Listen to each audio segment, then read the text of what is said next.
Namaste. Today I am joined by my co-host, who is next to me. If I zoom out, he's over here. You might be able to see a paw, another paw. He's kind of out of frame. He's very eepy right now, so I understand if he needs to catch up on his Z's. Anyway, welcome to the beginning of another live Sangha. We are just beginning. Our first guests are still arriving. Welcome, dear Swagitarius, Infinity Symbol, Abomination Monstrosity, dear Kevin, Adam, Laszlo, Marcy DeFay, Landon. Hello, welcome, Peter, user 314, dear Roxy. Hello, dear Talon. May you all be feeling as well as you can be in this moment. And if that's not a truth for you at this time, I hope you find some peace and relaxation here. My arm is outstretched out of frame, petting my lovely cat Shadow, who's decided to curl up next to us today. Hello, dear Sarah. Welcome, Hexakin, and thank you for liking the live. Here we are starting our Śurrāvaṇa, the first part of Sangha dedicated to hearing. I'd love to hear from you. How are you doing? I'd love to know what kind of space I can hold emotionally in everyone's lives right now. And then if you're interested in hearing from the next part of this book, we'll be diving into that shortly. And hello, dear Josiah. Welcome, Dimad. Hello, Minsara. Nice to have you here. And dear Enzo, welcome.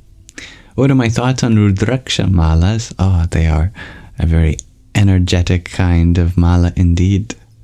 Definitely recommended for devotees of Shiva. I'm happy that you're glad to be here, dear Talon. Radhi, Radhi, dear Magdalene. Hello, sweet Mariham. Dear Sky Guardian, you are in disbelief that we did a 2-hour meditation yesterday. Me too. But you know, it's definitely worth it. We'll be doing a much simpler meditation tonight, inspired by the mala that you had sent from BAPS, as blessed by Pramukh Swami Maharaj. Or did you say Pramukh Swami Maharaj or Mahant Swami Maharaj? Hello, dear G to Infinity. And meow, greetings to Shadow. Meow.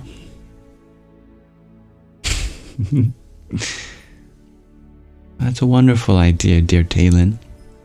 Yeah, it's a very courageous thing to attempt that. And if you do, may you be surrounded by as much support as you can. And I hope to contribute to that myself. And I'm happy to hear that you don't mind the terms that people call you, dear Hexakin, when sharing things that you want to. And hello, dear Crown Prince. This was blessed by Mahant Swami Maharaj, share Sky Guardian. Oh, how lovely. Yes, we'll be using this to time our meditation at the end. That's alright, you can stay as long as you like, dear Hexakin. Everyone is welcome to come and go as they please. Dear Sarah, you share, you feel like you've missed so much? Not at all.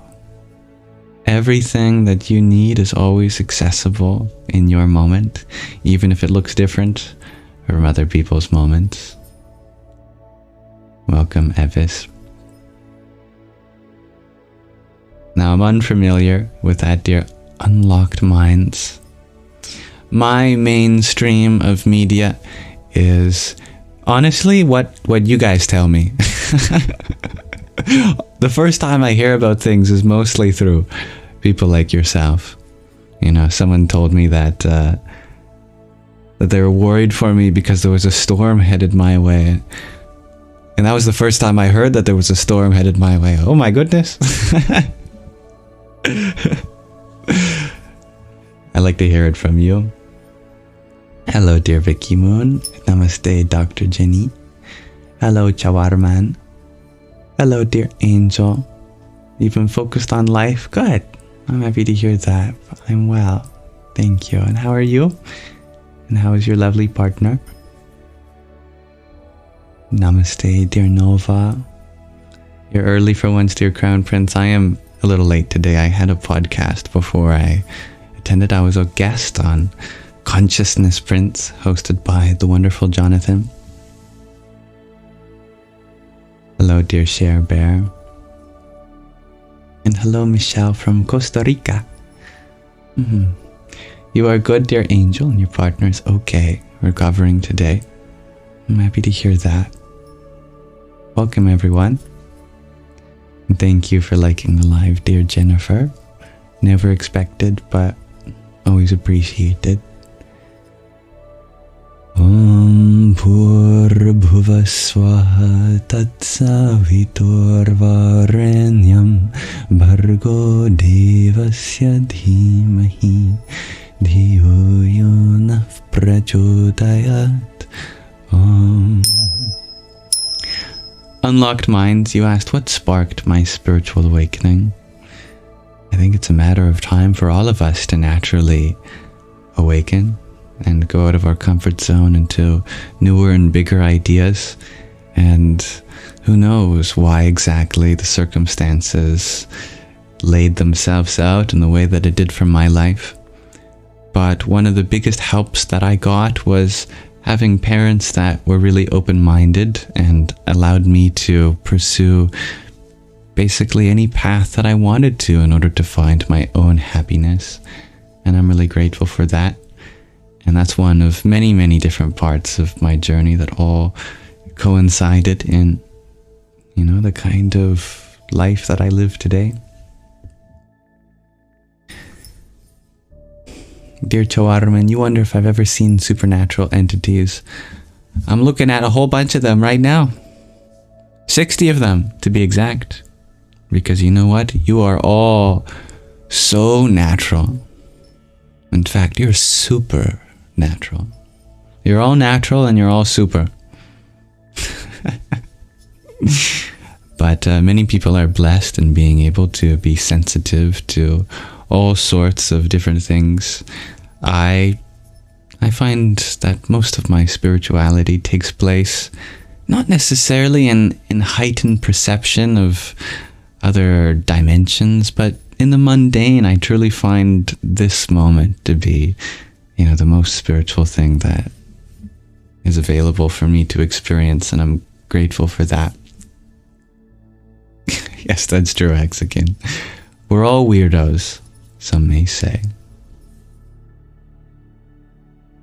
Thank you, dear Fotnik, for the heart me that you had sent.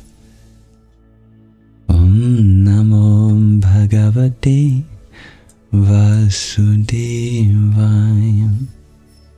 And dear Kevin, thank you for your heart me too. Radhe Radhe. It's very kind of you for finding any wisdom in me, dear Hexagon. I think it's not that the older we get, the wiser we are, but the younger we get, the wiser we are. The more one returns to their inner child, the more availability there is to see the world just as it is, without all the conclusions that we add as we get older. Aw, that's very sweet, dear Crown Prince. Much love to you and your cat, and thank you, dear G2 Infinity, for sharing the live. Dear Anazek, thank you for the heart me you had sent. Om Namah Shivaya. And Babelfishy, thank you for your trio of roses. Hari Om Tat Sat. And hello, Nightmared. And Tatvamasi, thank you for your quintet of roses. Jaya Ramana Maharshi. Oh, I'm glad you appreciated the chakra meditation, dear Sydney. OG Soda, you ask about predictive AI versus generative AI. You know, I really love how you can combine the two. That really intelligent people behind ChatGPT have synthesized both the generative art of DALL-E as well as the predictive text of GPT, and have made a really interactive model simultaneously as you interact with ChatGPT. I think it's really cool. And I love how there's so many different building blocks to making the next generation of computationally intelligent agents, and having them come together in such creative ways is really fascinating to see, and scary at times, and a whole bunch of other emotions all simultaneously. And thank you for sharing the live, dear Anazek. Yeah, everyday miracles. Share bear. And thank you for sharing the live, dear Michelle. The Waterman, you thought I'd be very much into different dimensions, especially with the studies I did. Well, I certainly was, yes. And I still am, just in a different way. I guess lately I've began to appreciate just how spiritual the mundane can be. Ordinary, worldly life, everyday miracles, as Share said. And I guess I found myself getting lost in other dimensions, you could say, and not, taking care of what exists here and now, which is also incredibly important. All about balance, as most things are.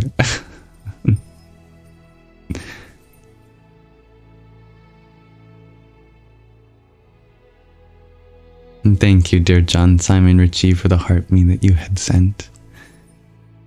Ram. Greetings, Canadian Canuck and the Only S.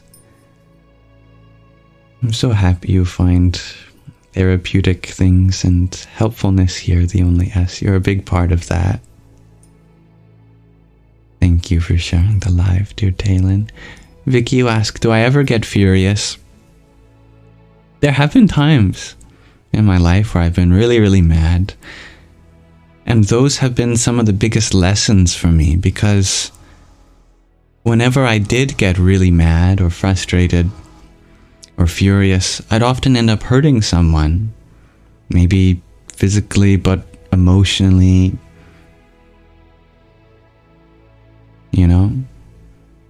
Our emotions definitely have use cases where they can be very important and crucial ways to express yourselves, but they can also cross people's boundaries. And from those moments, I've really learned the value of emotional management and trying to remain as calm as possible in most situations.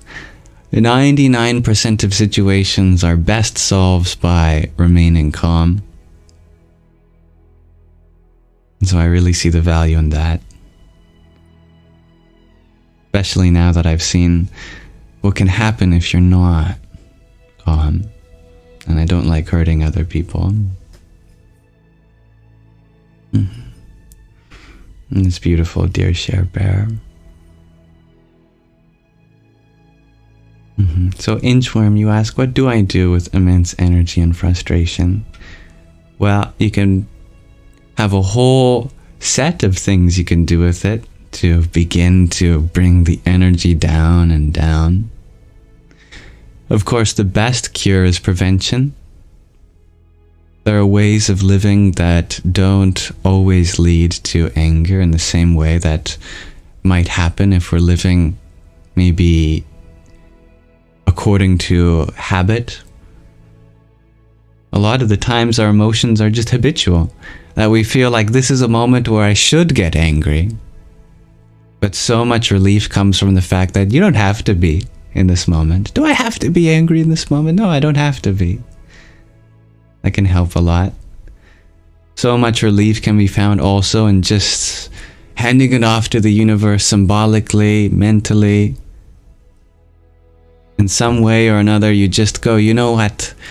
This is something that I trust the natural intelligence of the universe to sort out, or the karmas of the world to handle themselves.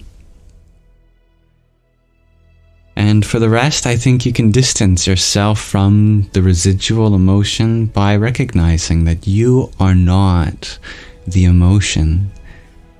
You are the witness of it, and you get to decide how you want to how to act in this moment. And you can act from a place of anger, or you can act from a deeper place.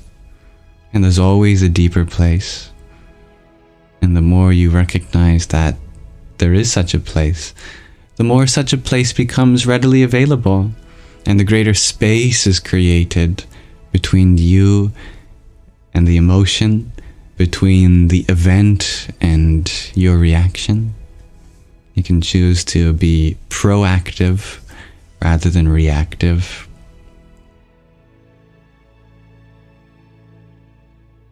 Delay the decision.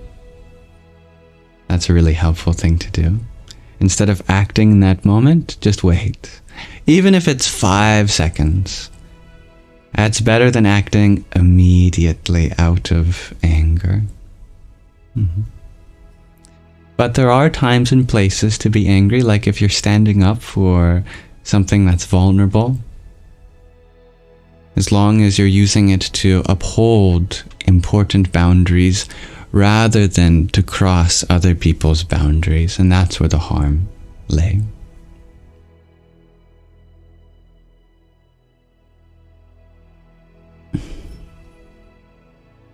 And thank you for the follow, dear Share Bear.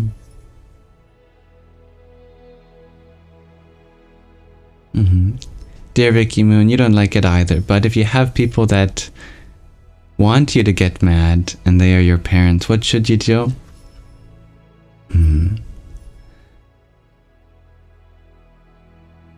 Well, it very much depends on the context in which you're asking this question.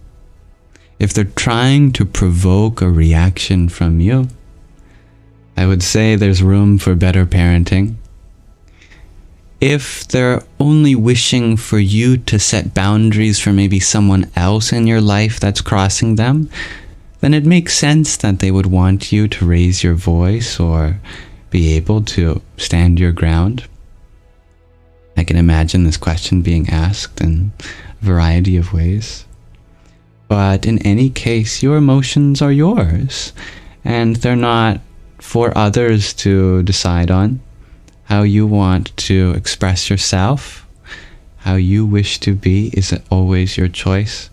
And we can take input from those around us, and we can recognize that they're speaking from their own experience, and we have our own. And sometimes that experience overlaps, and other times they're disjoint, and we don't have to use the advice of everyone around us. You know, there's the story of two people in a hospital. First person says to the second, "Why are you here?" The second says, "I didn't follow anyone's advice." The first person says, "That's funny." Second person asks why. First person says, "I followed everyone's advice." Whether you follow nobody's advice or everyone's advice, you might just end up in the same place. So you do have to discern what speaks true for you. How can you relate with that, and how is it relatable for your situation?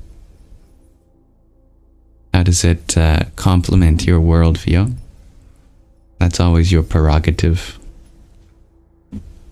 which is a great word. And it always makes me think of pierogies.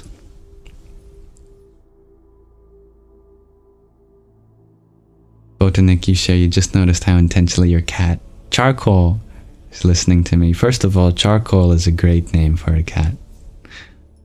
I do have my cat here with me. Maybe my cat is amplifying the message to all other cats. Maybe I can show you.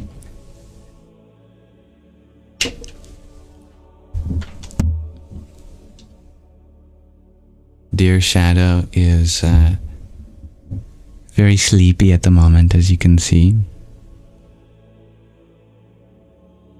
Oh, sorry, I woke you up. Ugh. He's eepy. Feeling pretty gloopy.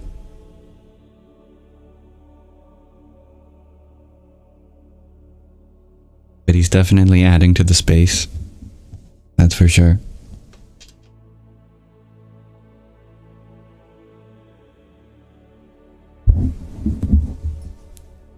Shadow cameo. Yes, that's right. And I like to see the stickers in chat of Dear Shadow. Dear Cody, you ask, are we fifth dimensional consciousness that is projected into the fourth dimension? You need to know. Well, I don't know. I don't know about the necessity of this knowledge in order to live perfectly happy life. You can get pretty far in life without having to have theoretical knowledge of everything. But there is truth to the metaphor that consciousness is beyond space and time.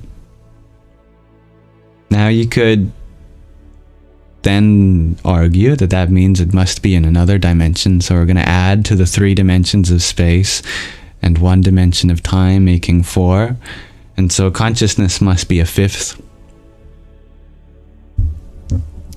But I'd like to interpret it more metaphorically, that consciousness doesn't have a dimension.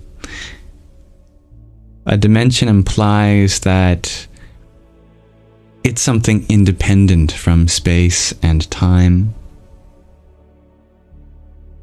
And that space and time are just other manifestations of something, and consciousness just adds to that.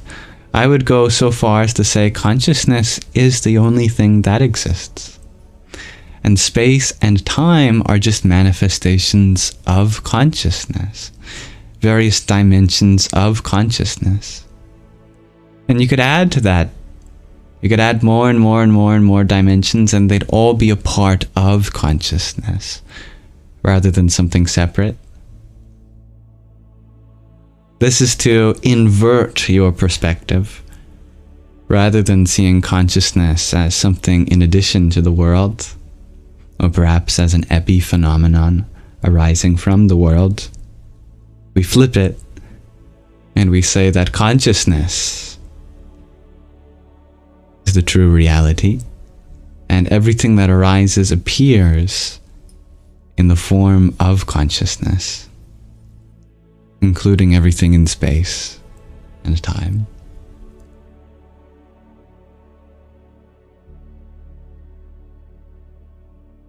I like how we said that at the same time, Maniac Mitch. We're definitely on the same wavelength today. And thank you for the heart me that you had sent. Om Namah Shivaya. And for your quintet of fires. And thank you, dear Anna. Oh, I'm sorry, dear Shadow. That Manjira is probably very loud for your sensitive ears. I will refrain from dinging them. These things. Thank you, Anna, for your heart me. Om Brahm Bhairvaya Namo Namaha.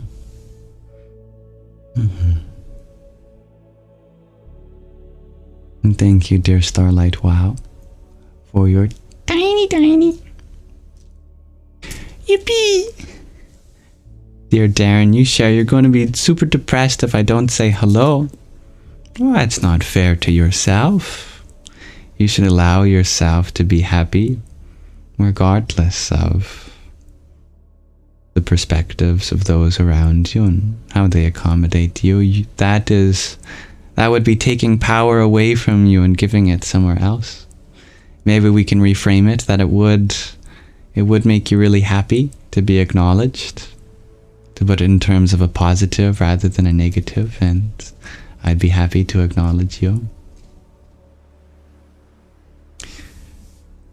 Yes, you feel Shadow with his sensitive ears. Yes, he's so sensitive.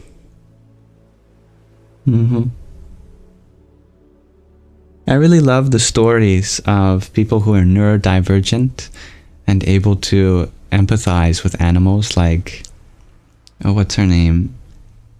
Temple Grandin, or something like that. She was able to design more humane slaughterhouses because she felt like her autism allowed her to really understand the way that the consciousness of other animals work and how to make it so they wouldn't be afraid, at the very least, in their last moments. And I certainly relate in that way myself, and being super sensitive to sounds, being overstimulated by them, I think us as the neurodivergent and fellow animals can definitely relate with that. Right? As I said that, Shadow put his paw on my arm. Like, yep. He concurs.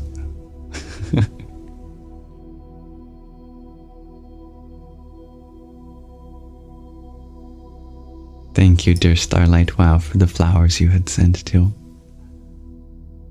Om Kring Kalikaye Namaha. There's a lot of people here early today. Thank you for being here. I apologize if I wasn't able to read all the comments. Sometimes they go by faster than I'm able to read them. And if there was something important, you're welcome to share it again to maximize the chance that I see it, since I don't want anyone to go feeling unnoticed.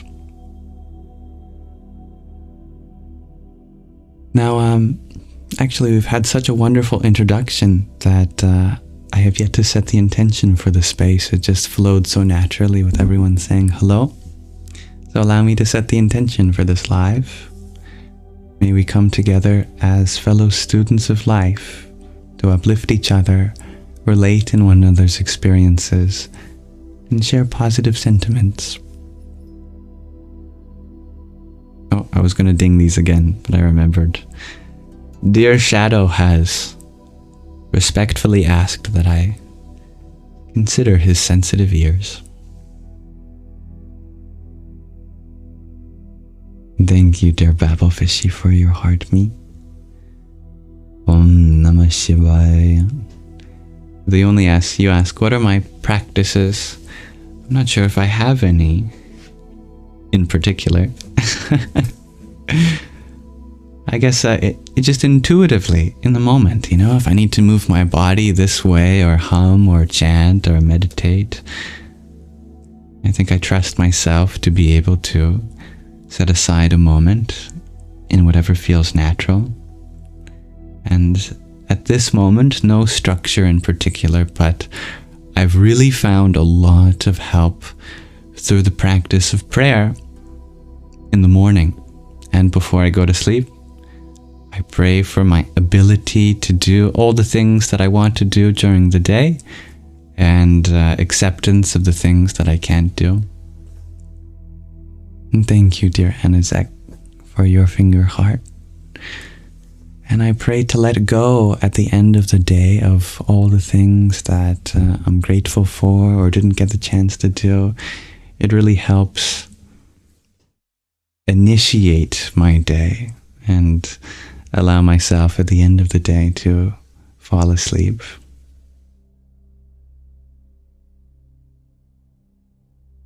The only S, you also asked about cats protecting us spiritually. Of course.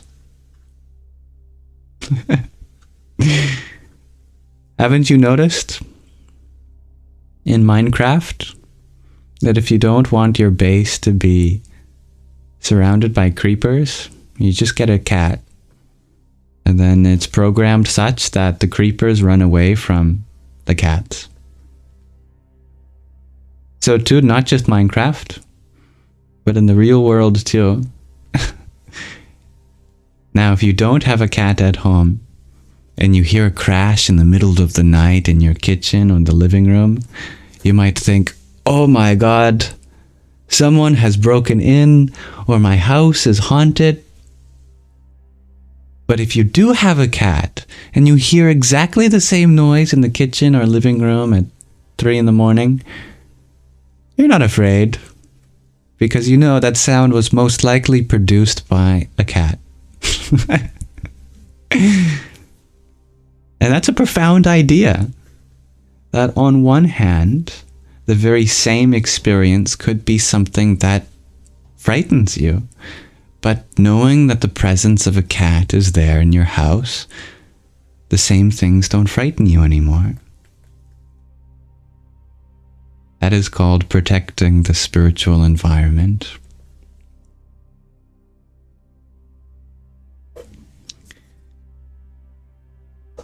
And children are just the opposite. When there's a lack of a noise happening, and you don't have a child, that's a great thing. But if you do have a child, and they're silent in the other room, well, you know something must be up. Now you're worried. When they're making noise, no problem. But the only thing more troublesome than loud children are quiet children.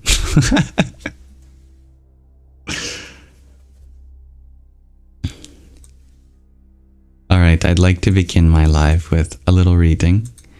So if you're interested in ending the second chapter of Moksha, Liberation with me, I'd love to read to you for the next few minutes.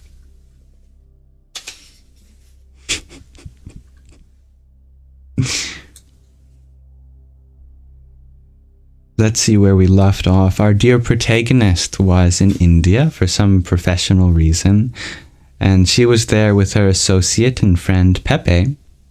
Pepe, a kind soul, had been taking care of some abused children, but they had actually been kidnapped by their parents and returned to their abusive home, and this really upset Pepe and our dear protagonist.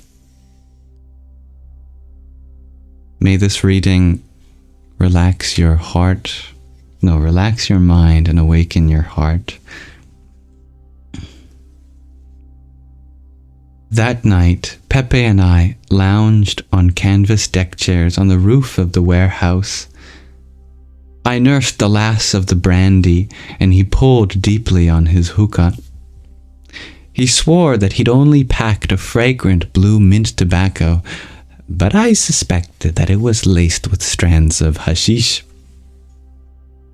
The explosion that we heard when our dear protagonist was talking to the mother of the convent that they're staying at, as she picked up the phone in the middle of their meeting and briefly said that there was such a thing, was a small bomb that had killed an old woman and several children somewhere nearby. A portion of a marketplace had been destroyed, and many were hurt and bleeding.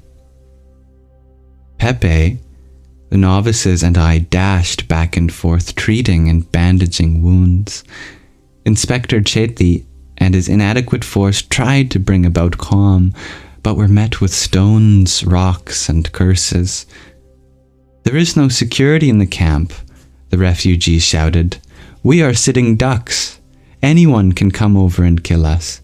You wait, this war is coming to you. You'll see." Under a pile of debris, I found an arm, a baby's arm, which had been apparently torn from its socket, with red glass bangles still around its tiny wrists.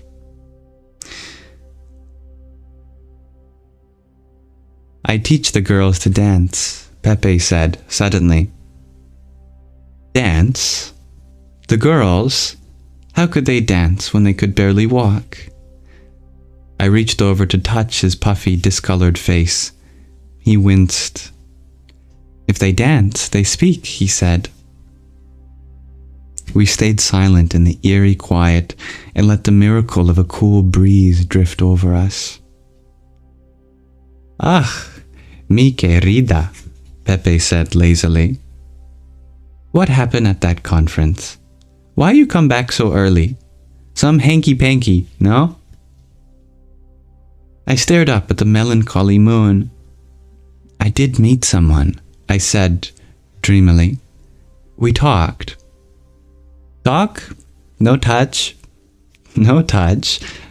But his words were caresses. Ah, sí, that is so beautiful. Mi amor. He shifted slightly to remove a piece of charcoal and drop it into the bowl. What do you talk about? He asked, inhaling deeply. Preparation, I said. For what? He asked. For immortality, I replied. Ah, that's so beautiful, mi amor, he said. The hash was beginning to take effect, mostly on him, but I was also succumbing to a satisfying vapor. Did I say vapor? Torpor. I'm not familiar with this word. Anyway, he said I was not prepared. For what? He said. To learn the secret of immortality. I lack discrimination, dispassion, serenity, and longing for... But then he went away. No matter. I won't see him again. Who? The man I met. Sid. I met him before 5 years ago at a party in New York. Sid? Not Sid. Sid. S-I-D-H. That's how he pronounced it. Pepe jerked up. Dios mío, forget. A man came. Name is Harry. You know him? Big guy, dark curly hair. I don't. He say he is friend of this Sid. Yes, Sid. This Harry. He want our map for some project, so I give him a copy. He very friendly. Why did you give him our map, Pepe? I asked indifferently. Ah, see. I don't know. He asked, so I give. Why not? He bring it back for sure. Oh, yes. And he give me a small book. For you, he say. Book from this Sid. Yes, for you. I put it in your room. This Sid. He with what? NGO? What he do?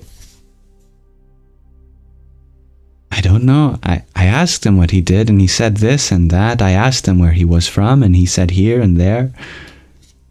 Ah, that is so beautiful, mi amor, Pepe said as he lay back and closed his eyes. We lay prone in our beach chairs until daybreak. At some point, I told him about the woman Rory and I had left to die. Hit and run, like the name of a child's game. Rory, my boyfriend, asked me to marry him that New Year's Eve 5 years ago, Pepe. At 2 a.m, we decided to drive to Connecticut to announce our engagement to my parents. We did some lines before we left. We were high and we screamed and whooped as we sped through the city. It was New Year's Day. No one stopped us. I stopped. Pepe seemed to have fallen asleep. Are you listening? I asked. He nodded. Rory swerved off the parkway and took a back road. I went on. There was a sudden thud, and he thought he hit a deer. We jumped out to check, laughing hysterically. It was a woman, lying crookedly in a ditch. She was alive. I remember studying her curiosity as the light slowly faded from her eyes. We left her, Pepe, and drove off hooting and hollering. A few days later, one of Rory's cop buddies told us that she was no one, a displaced person without papers. We got off scot-free. Rory's father made sure of that.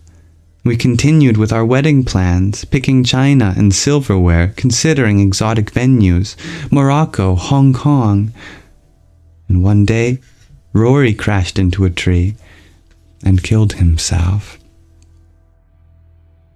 Suicide, no? Pepe mumbled. Yes. It tore a hole in my heart. I loved him. At first it was his money, his sports car, his grand way of not having to worry about money.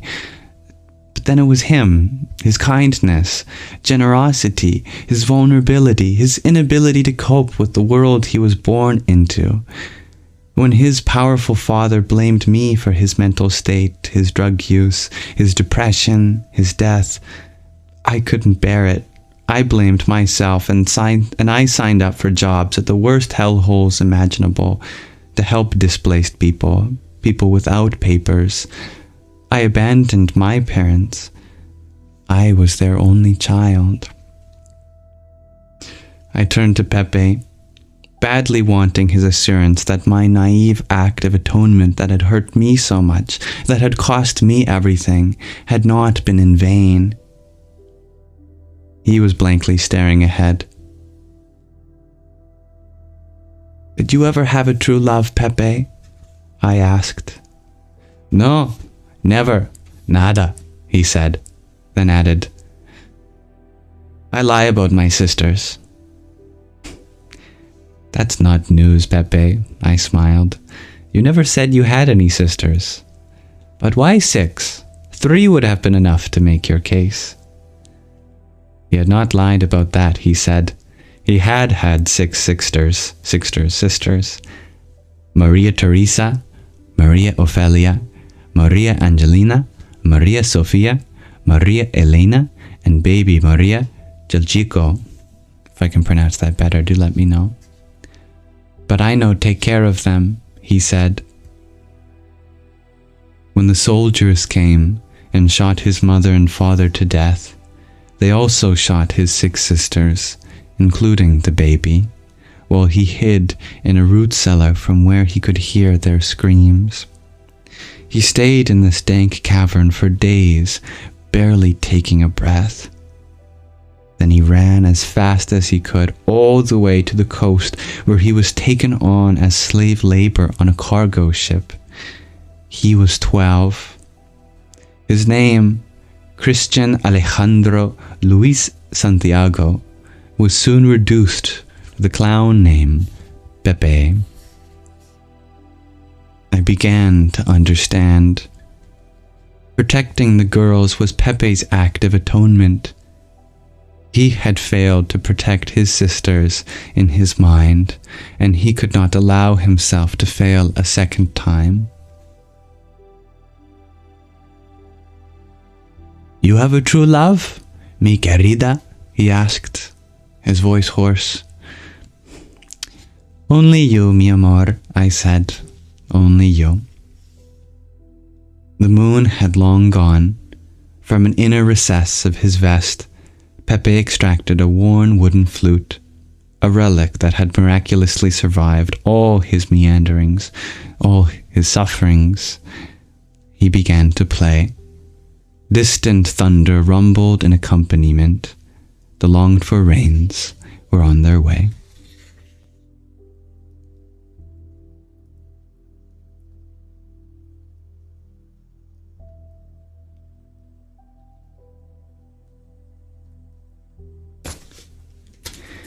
In between this chapter and the next, there is the spiritual layer of this story, briefly expounded in a short paragraph. On that warehouse roof, the divine Sri Krishna, simple, big-hearted Pepe in this yuga, this eon, played for her, the Divine Mother, his fingers flying to and fro, delving into ragas of rain, of morning dew, of night, of summer breezes, hoping that she would remember. But his divine playing that could stir the heavens had no effect. He varied his repertoire, even throwing in a lively Irish jig to cheer her up, but her thoughts were elsewhere. An old wound had opened, throwing her into deep despair. When tears clouded her vision, Sri Krishna, Lord of Love, with a slight smile, set his flute down. She was not to be swayed by a little flute playing, however majestic. She would find her own way. She would insist on it.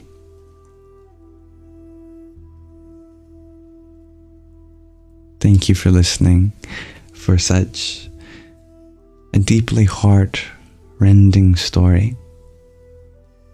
that at one level, at this moment, is a story between two vulnerable souls who embrace each other's vulnerability, recognizing the reality of suffering in the world and the darkness that is genuinely a part of many people's lives. And if we are ready to accept that ourselves, a part of our lives too, and hence it is our duty to do something about that. But at another level, it is an ancient story incarnating again every age of the divine coming into being through all of us in order to rediscover its true nature. Thank you.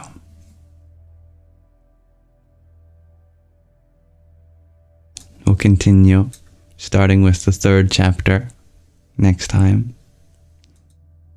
But that concludes our Śurrāvaṇa for the Sangha.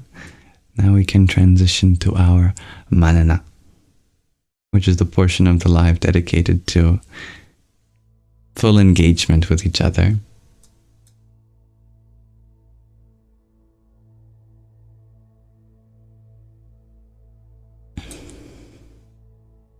And thank you, dear Hybrid Jen, for your trio of roses and Rosa.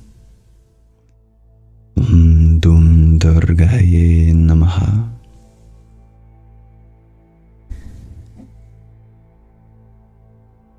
So thank you everyone for listening again, and welcome everyone who joined while we were reading. Dear Billy, you ask, how do I know about kids being quiet without having been a parent? Because I'm a kid. Because I know from first-hand experience that when I've been quiet and my parents in another room, I was usually up to no good.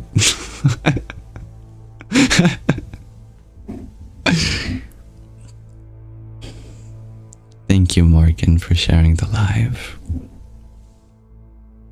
Here's an update on Dear Shadow, our co-host of the live stream today.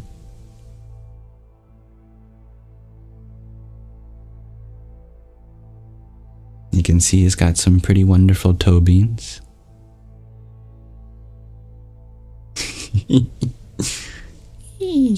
Good.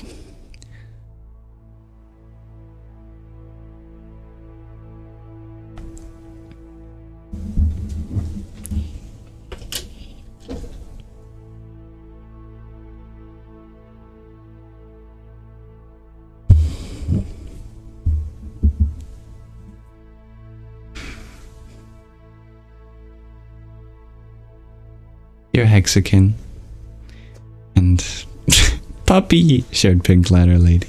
Close enough, I guess. Do I remember from early age, like 2 to 3 years old, asks Hexakin? Yes, and it's very bittersweet. I remember being 9 months old,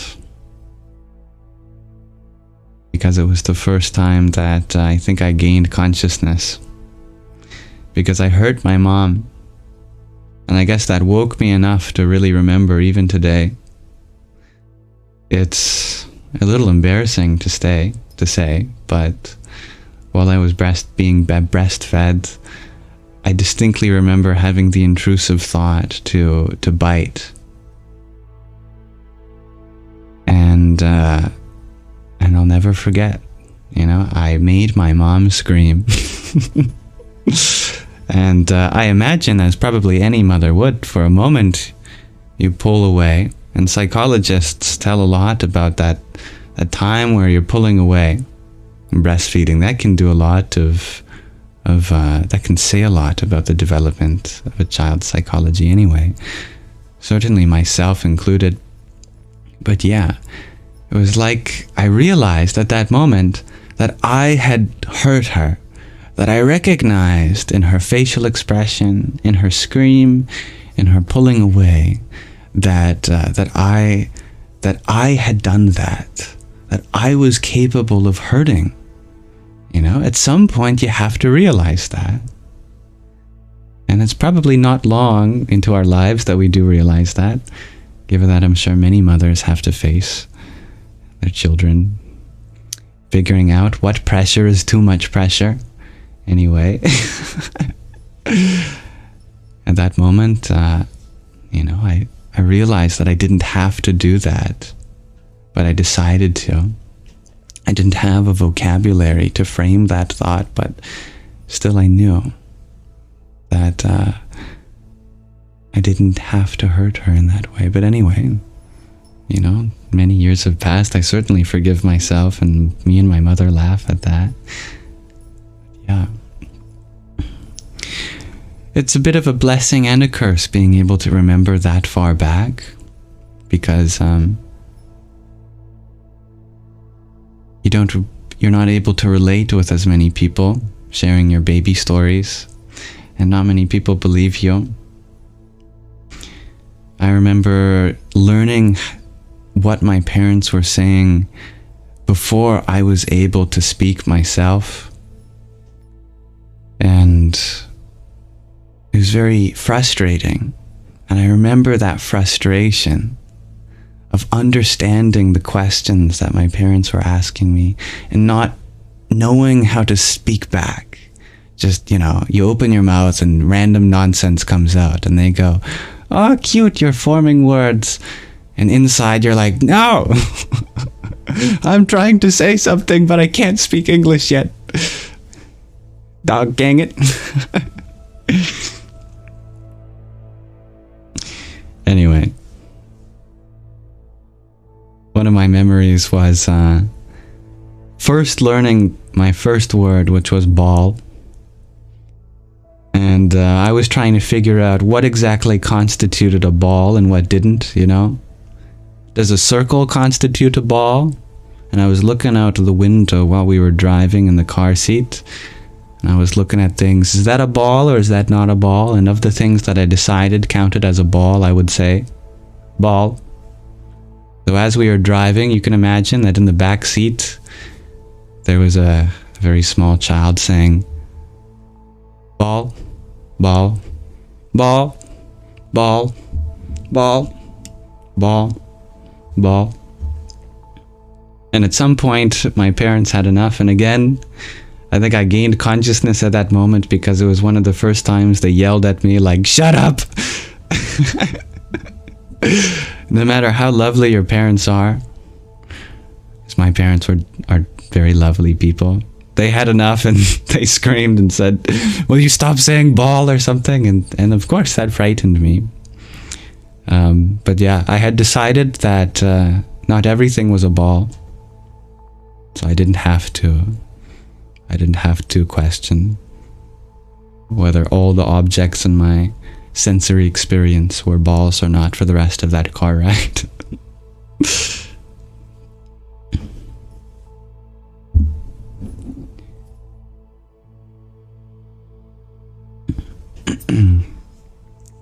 Your son's first word was also ball, share starlight. Well, I love that. Yeah, it's a good word.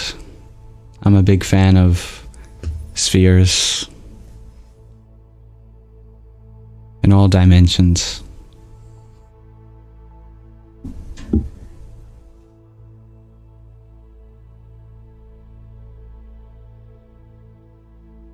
Aw, dear G to Infinity, you share your earliest memory was you around 1 year old, scared that your mom hurt herself while pregnant with a brother. Aw. Yeah. It's interesting how fear really wakes us up sometimes. A lot of my earliest memories are fear-based, and I guess it makes sense. I believe memories are really formed when you're really conscious in that moment. If you look back at all of your memories, they were formed when there was an intensity of conscious experiencing. that it made an imprint upon your mind. And fear will definitely force you to be conscious, that's for sure.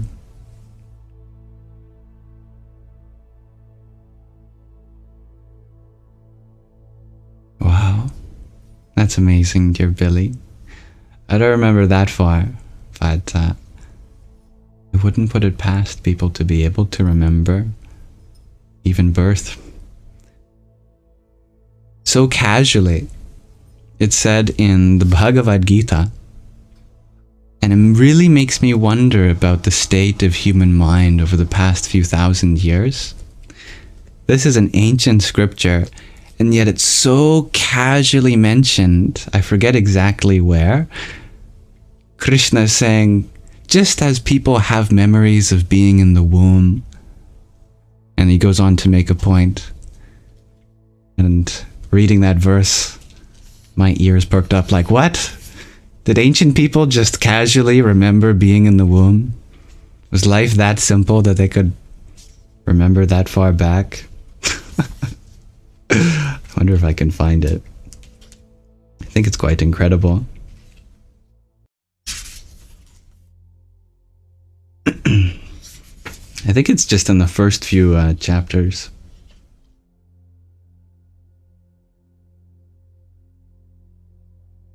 When Krishna is talking about how the soul goes from one body to another.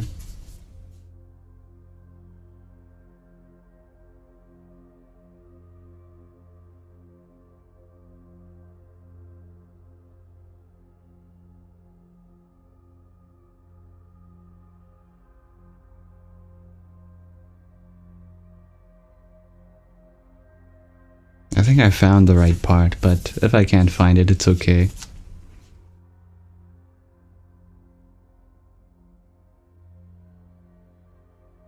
Anyway.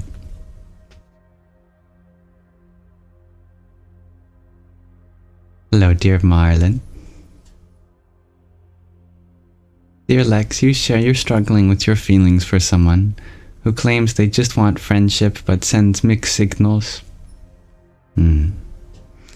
Sounds like there has to be boundaries set.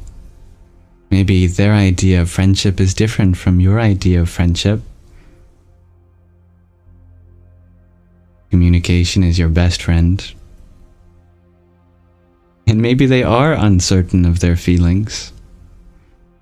In any case, having an open conversation about what you want to experience together and what is off limit, very healthy. I encourage you to do so. I'm a big believer in asking for consent for everything at the start of a relationship. My mother taught me to ask for permission for even holding hands for the first time or giving the first kiss. And so far I think that's really helped me, because there were certainly times where the other person didn't want that, and I'm glad I asked. And there were times when the person did want that, and it didn't ruin the moment. I think some people worry about that somehow being conscious of the evolution of our relationship will take away from the grace and the natural flow of it. But no, you can absolutely be entirely aware of where you're at and speak from a place of honesty and curiosity with each other and still have a beautiful relationship without the moment being ruined or anything like that.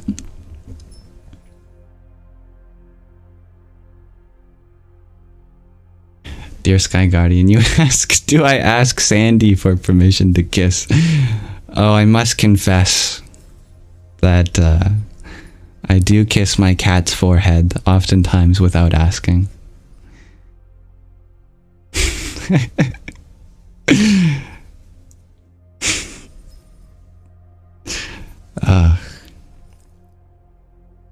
But you know, I trust the cat's ability to set boundaries. They're really good at that. A cat is not going to let you take advantage of them in any way, that's for sure.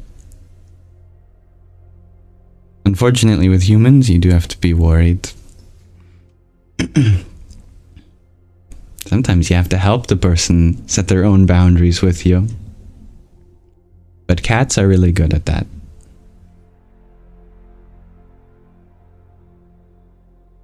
You'll know when a cat doesn't want to be kissed. Dear Starlight Wow, you ask, how do I cope with a lot of people not being able to understand me? Well, they understand what they're able to, and I can't expect anything more than that. You know, I'll take what I can get when it comes to being able to share common ground. If I live assuming that everyone's lived the exact same life as me, then I'm going to be met with a lot of disappointment because we all have such unique lives, and I'm just happy to connect at whatever level anyone else is at. To me, true connection isn't always found in being able to connect at the same depth, but in the same intensity wherever you are at.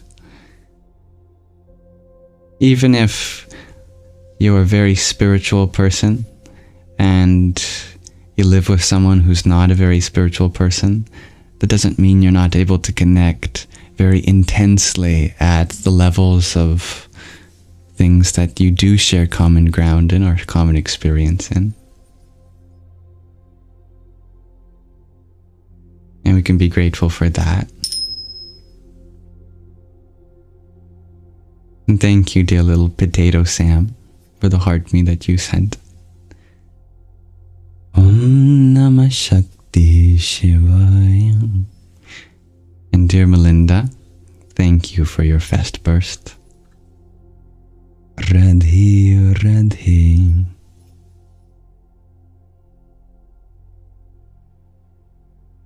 Dear Chawaterman, you ask if I got a favorite animal. You know, my favorite things are whatever my eyes are looking at this moment, whatever my ears are listening to at this moment. When I look at you, you are my favorite at this moment. When I look at Shadow, right now Shadow is my favorite. I hope that everything I interact with becomes my favorite thing at that moment.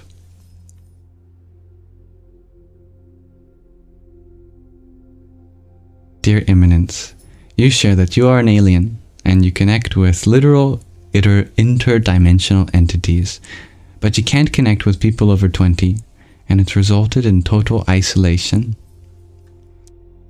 That surprises me, considering there's a lot of people over 20 that remind me of interdimensional entities. Some people are out of this world, man. And I assume that wherever you hail from in this cosmos, we're all from the same source.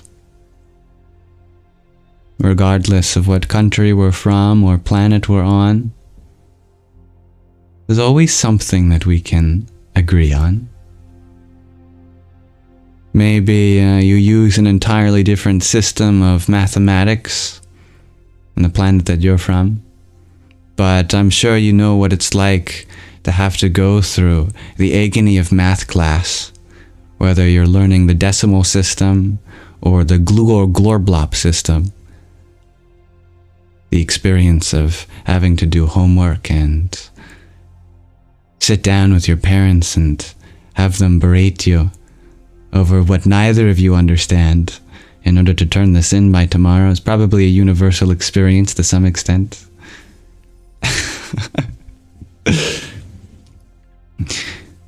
So fret not about the differences between yourself and another, but bring your attention to what you got in common, and I'm sure you'll get along. And thank you for sharing the live, dear Hexagon. Hello, dear little potato Sam.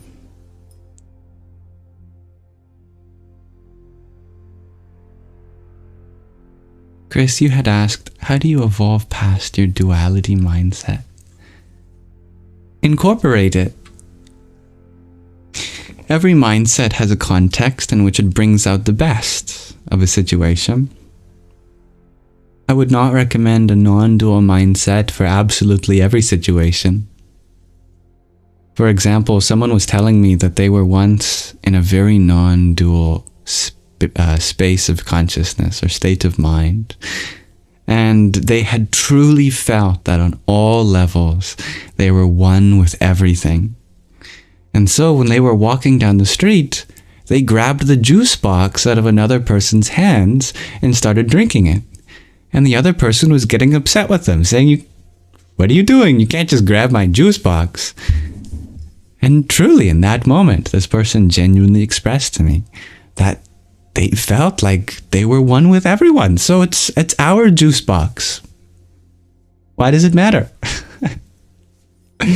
And that was a very sobering realization that, indeed, at many levels, you are one with everything. But there are levels in which we should recognize that we have different bodies and minds. And the case of sharing juice boxes with strangers is one of those contexts in which we're allowed to see the duality between my own body and needs and your own body and needs, and we can respect that. Likewise, there are contexts in which I wouldn't recommend having a dualistic way of thinking. For example, when it comes to the purpose in your life, you should strive for the welfare of everyone and not just your body and mind. That will be so much more rewarding to serve the whole rather than try to limit your service just to this body and mind.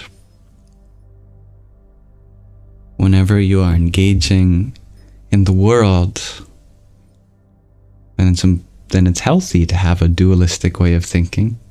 When you are engaging with something spiritual, then it's helpful to have a non-dual way of thinking. And if you're doing something in between, then a perspective that somehow accommodates both at the same time would be important. But the point is that no perspective in particular should rule your life.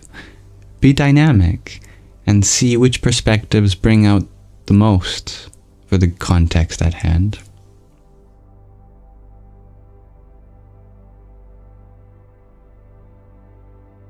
You could say that true non-duality means that there's a place for everything as a part of the whole.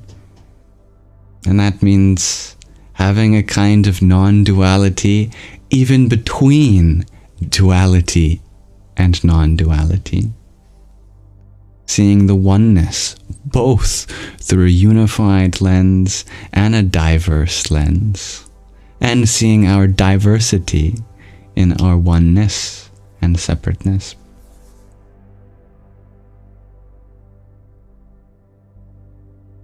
Thank you, Karina, for your heart me. Ariom Tat Sat. And dear Jessie Tyler, thank you for your octet of roses. Om Pram Hanumate Namaha. Cody Jane, you ask, what do I mean by duality? Nothing specific. It's a really general idea. It's a philosophical idea, which can loosely mean there being independent realities between any two things. For example, the duality between yourself and the universe. It's pretty common that in everyday life, we often just assume that we're something separate from the universe, or we're something entirely independent from reality around us or from our nature. For example, when you think of nature, you probably don't think of humanity. You probably think of trees and other animals and rivers and mountains. And if you look at a human civilization, you probably don't think of nature. But we're part of nature. We come from nature. Just as a bee builds its own house and calls it a hive, or we call it a hive, And we consider the hive still part of nature. How come when we build our hive, it's no longer considered nature? It's a dualistic way of thinking. But when you think of the universe, you probably think of everything from Earth to the moon, to the sun, to the stars, other planets, galaxies, etc. But did you think of yourself? In that montage of sights, when you think of the word universe, did you see a picture of yourself with your thumbs up? Most people probably don't include themselves in their concept of the universe. Even though from a very obvious perspective, we are part of the very same nature and universe that we seem to separate ourselves from so frequently.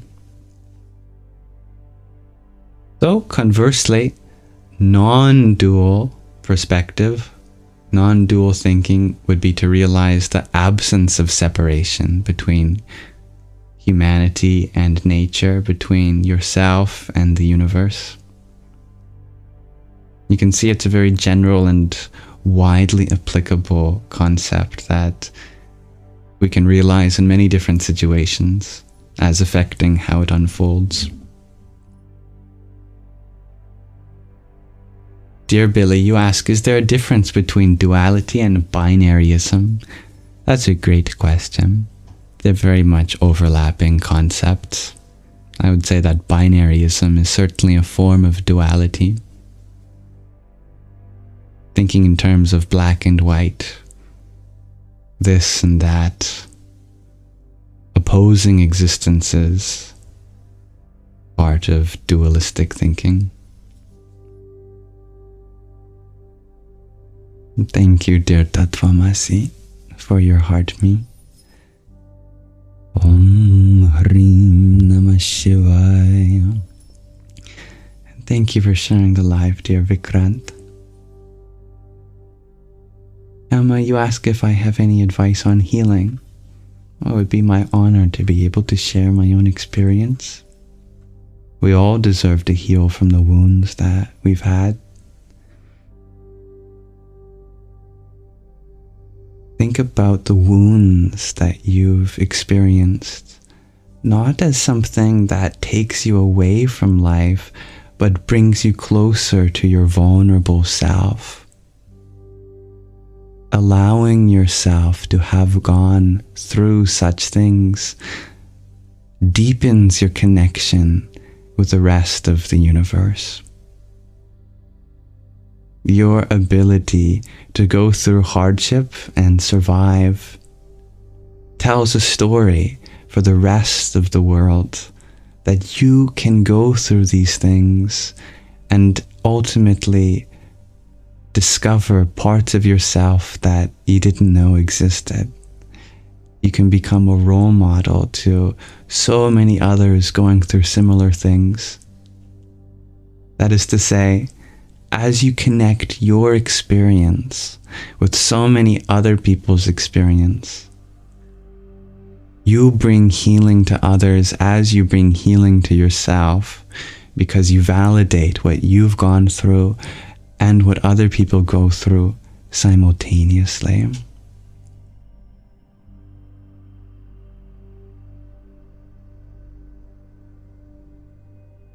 And dear Michelle, you share, sometimes it hurts so much that you can barely breathe. And when you do catch your breath, you're able to calm yourself down so quickly, because breath is one of the easiest ways to return to the present moment. And when we are having difficulty breathing, when our breathing is shallow, abrupt, it's a good sign that we're living either in the past or in the future, and your breath is something that's always present, you know? You can never say that I'm going to wait until 5 minutes from now to breathe. If you don't breathe for 5 minutes, you won't have 5 minutes from now. So your breath is always your connection to the present moment.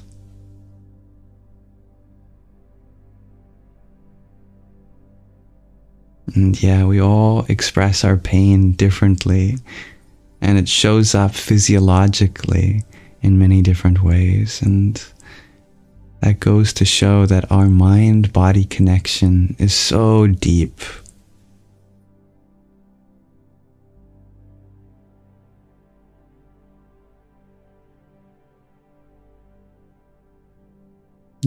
Dear little potato Sam, you ask, how do you accept that someone does not have the same connection and love you have for them?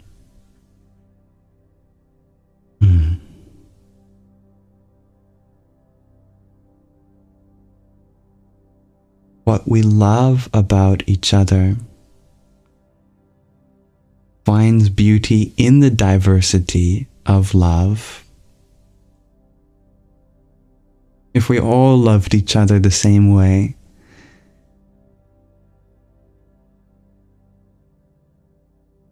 there would be a lot less love. And allow me to expand on that. One of the most wonderful things about love is when it takes into consideration the differences in people's ability to receive and send love. Like when the person in our life remembers the love language that we value most at this moment, then that feels like even more love, because they remembered that maybe my past includes a history of physical abuse, and therefore it can trigger me to be hugged out of nowhere, or to be on one side of the bed where I can't get out so easily, or whatever it is. Part of feeling loved means that they accommodate the ways in which we are able to receive love, and that they become receptive to the ways in which we are able to give love. And that diversity of love just adds to the love. Isn't it so? That all the different kinds of love just speaks to even more love. How lovely is it that we all have our own unique way of being loved and loving each other.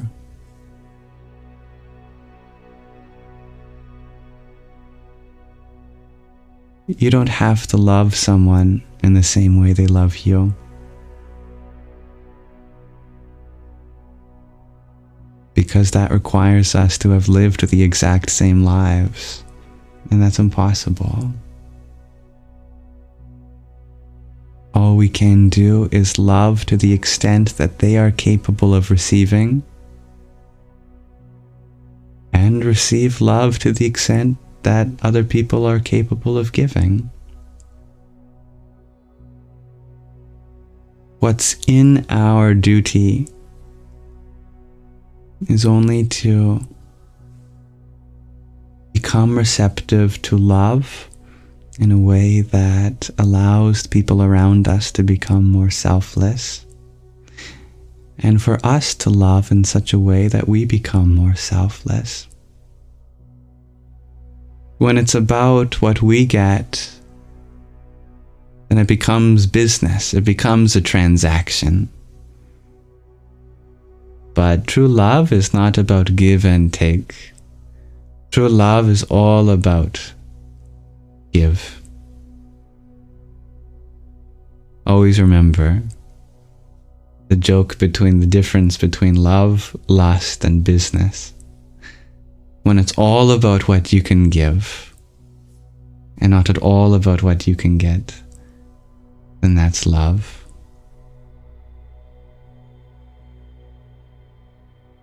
Conversely, if it's all about what you can get and not at all about what you can give, well, then that's just lust, right? And then when it's equally about what you can give and what you can get, then that's a business deal. That's a transactional arrangement. I do this for you, you do this for me, okay? Now, to be fair, a relationship built on business, which is probably what a lot of people experience, is healthier than a relationship built on lust. So it's an evolution. An evolution to becoming more and more selfless. But the best relationships are ones where each person is only trying to give even more than the other person. And so it's a selfless competition of trying to love the person harder than you're being loved.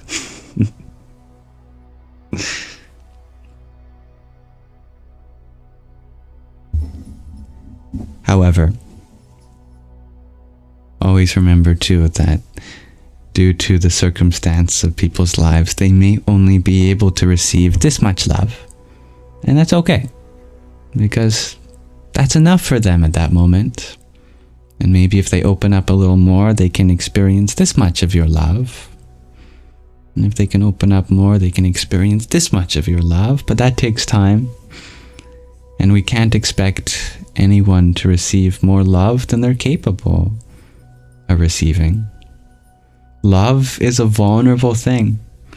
And to assume that another person is capable of receiving all the love we have is to assume that they're going to consent to being that vulnerable with you.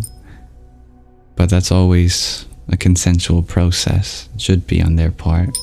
A choice they make when they are ready, if they are ready.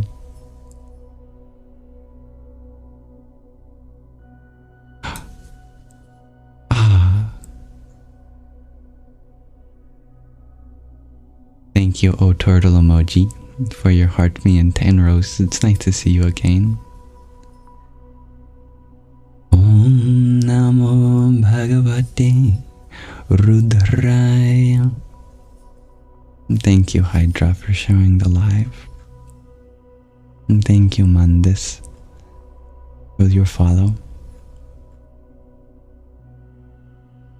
I like that, Aubrey. Your motto is, love always wins.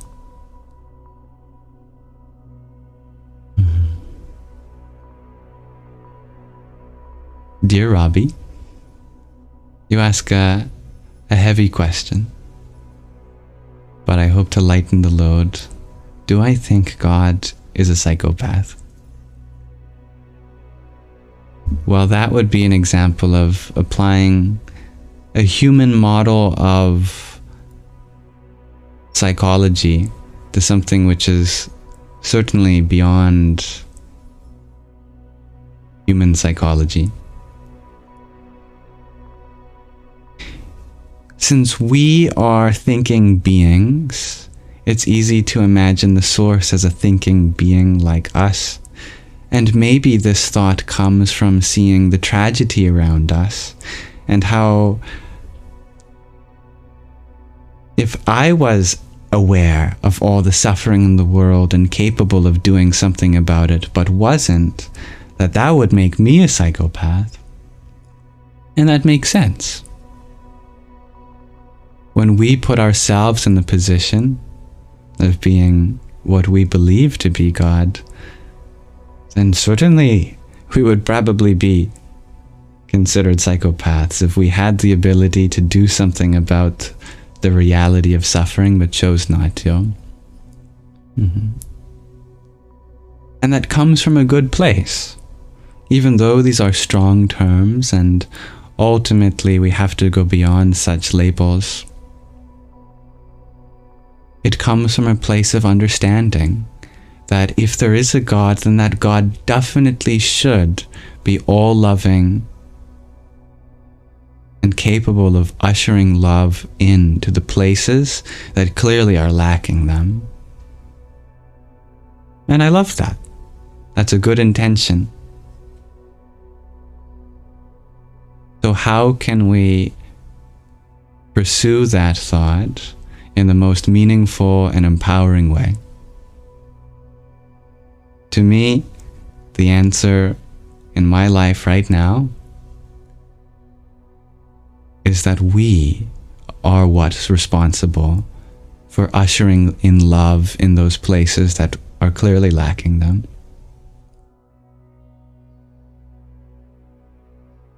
The divine is all of us. And therefore, it is the responsibility of us as the divine to do something about the suffering. If you say that God should do this, then you're saying humanity should do that. Because humanity is that agency of God, which is capable of making that change. Isn't it so? All of the suffering in the world, we are capable of doing something about. Therefore, it's our responsibility. We are empowered to do so. And this is coming from the perspective of empowerment, not being burdened by this responsibility, but being empowered to do so.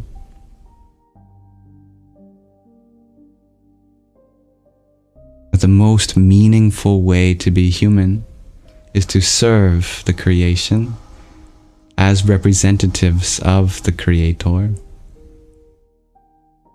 And we can feel a fulfilling life by doing so, in the capacity that we can. Not any one of us can take on the whole world's suffering, but all of us together can. So as long as we are doing our part, then that's enough. And your part may look different from another. For some people, it means being directly in the action, on the grounds where humanitarian crises are happening. Being doctors, surgeons, people flying helicopters, delivering food and escorting refugees out of war zones, etc. That's what it looks like for God to be helping in some people.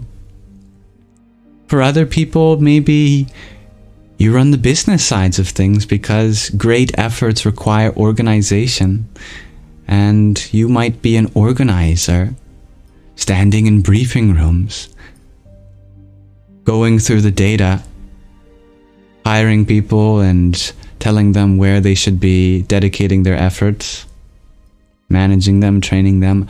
Other people maybe are going through a lot of suffering themselves, and their way of helping is just allowing themselves to be vulnerable so that other people in the world know that they're not alone. For those people, it means sharing their story and showing that you're allowed to have been wounded and that these scars don't limit you, but allow you to say that I am alive today, here to live another, and you can too. You have to believe in yourself. You know, we all have a different part to play, and maybe that part comes later in life, maybe sooner in life. It's different for everyone. But all of us together, and all of the animals, all of the plants, all of the bacteria, even the rocks play a role. Even the dirt, the soil from which we come, the whole of the earth and the moon and the other planets and the sun and our galaxy and the whole of the universe, that is the divine, each playing its own role as we continue to discover more and more challenges in the journey of life.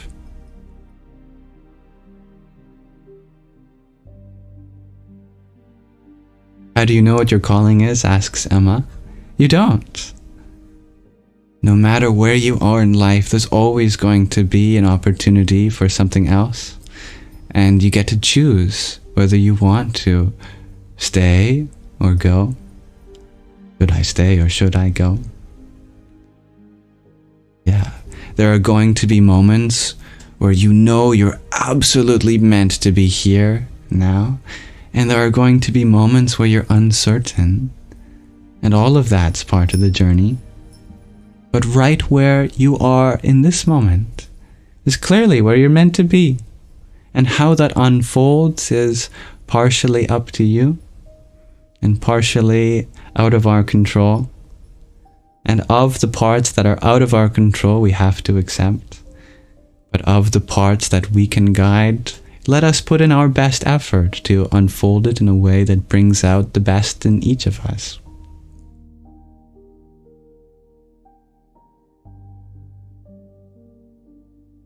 Thank you, dear Jason, for the heart me that you sent. Radhe Radhe. And dear Jessica, thank you for your fast burst. Om Gang Ganapataye Namaha. Thank you for sharing the live, dear Lex.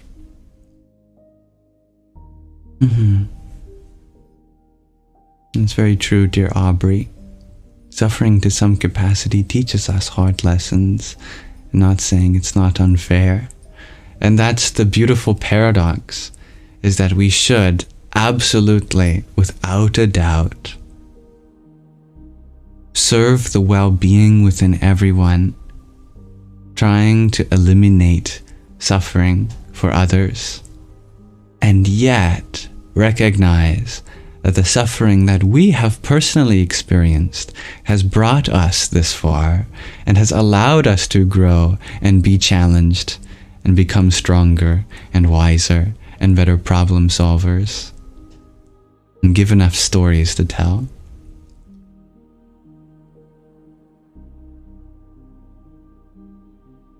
That we have this beautiful contradiction that within our life we see suffering as a blessing, and then in other people's lives we see their suffering as our blessing to attend to.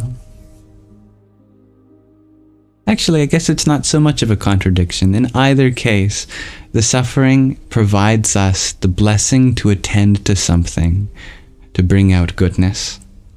In our own life, we see it very directly. And in other people's lives, the goodness is what we are able to usher in for them. I like your clever rephrasing, dear Yossi. Don't happen to you, happens for you. I like that. Dear Anna, you share that you do suffer, but not sure if deservedly. Nobody deserves to suffer. It's not a question of deserving. It's a question of what is going to be done about it. And if you can find something in your experience, even if it's full of suffering, that brings out something wonderful in you, then you have given reason and purpose and meaning to it.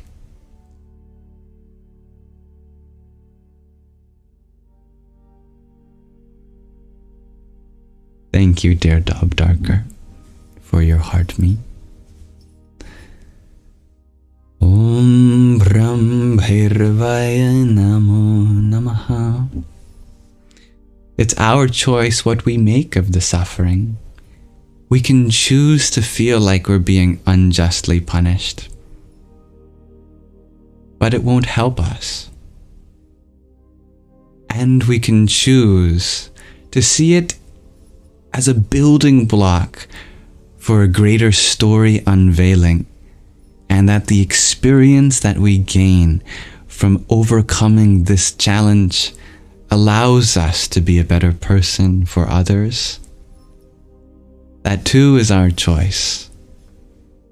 And then it becomes something that you can even be grateful for in some way.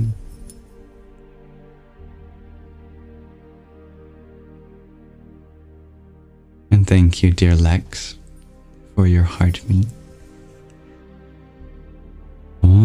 Shri Mahalakshmiyai Namaha.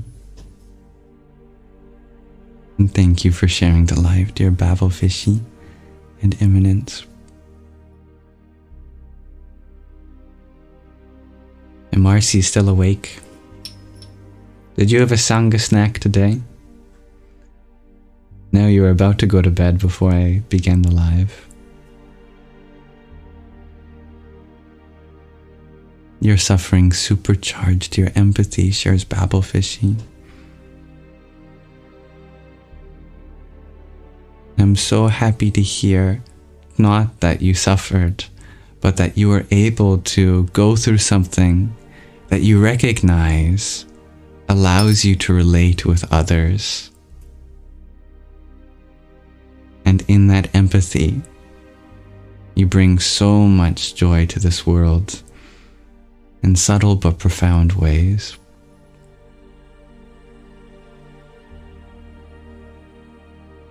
Just like so many psychologists were empowered to study the mind because they know the breaking point of their own, perhaps through a history of trauma, they are able to heal their own wounds and give purpose to their past by attending to people that they can relate with in their counseling, research, or therapeutic practices. So that at one point in their life they felt like there was no point in what they went through. But now that they're able to see the smiles on people's faces by connecting with them at a place where you can relate, that they know that in some greater ways than perhaps they can even comprehend, that it was a grace that they went through what they had and chose to pursue it through curiosity, now that they are able to use it for good and care for those around them.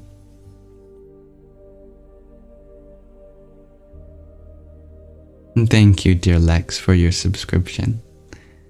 I look forward to being able to attend to your journey just as ours have crossed paths so far in many different ways.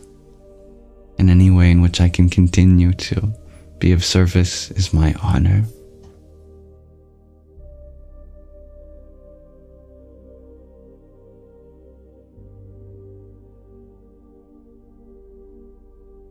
Dear Dion, and if I can pronounce your name better, let me know. You share that anyone who smiles all the time makes you uncomfortable. Thank you for being vulnerable and sharing that. I imagine that I must be one of those people then, and I'm sorry if that's the case. It's really important that we do have people in our lives that do reflect what we're feeling too. And I think it's really common that inside our experience there might be suffering, there might be sadness, there might be anger. And if people around us aren't mirroring parts of that, then that might feel like our own experience is being invalidated. It may feel like you are more and more alone if there's something inside you that isn't best expressed through a smile, but there are people around you that seem to do so primarily. Such is why psychologists tell us that being able to mirror a child's emotion is so important. That if they're upset about something, that you show them with your own face, that you understand what they're going through. That there is something to be upset for, and you're absolutely valid for feeling that way, etc. But always remember that the way that another person expresses themselves should never be an indication that you are invalid in your own experience in any way. And if there are many things in your life that you see are not best attended to through smiling, such as through empathizing with a lot of the suffering in our lives and in the world, then that's completely understandable. And the way in which you express yourself is entirely valid.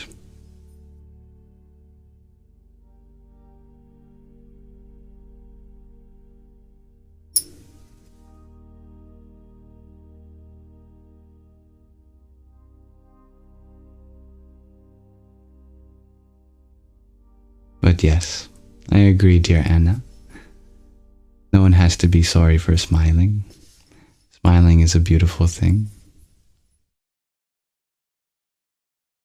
Dear Emma, you wonder if I have any tips on protection? Well, what are you looking to protect? If you want to feel protected, remember that your highest self is the protector of all. That if you feel like you need a guardian, remember that you are the greatest guardian of the universe. Our bodies and minds, however, definitely deserve to be protected, and setting appropriate boundaries where they need to be is important for that. You have to safeguard the sanctity of this body and mind as it becomes your instrument for serving others.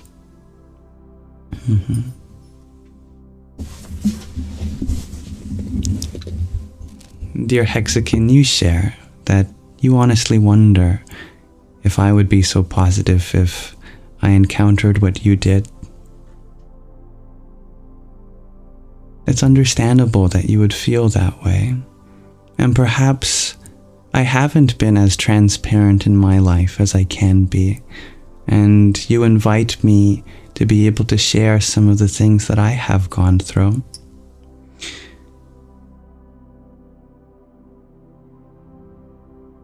I know what it's like to want to take your own life.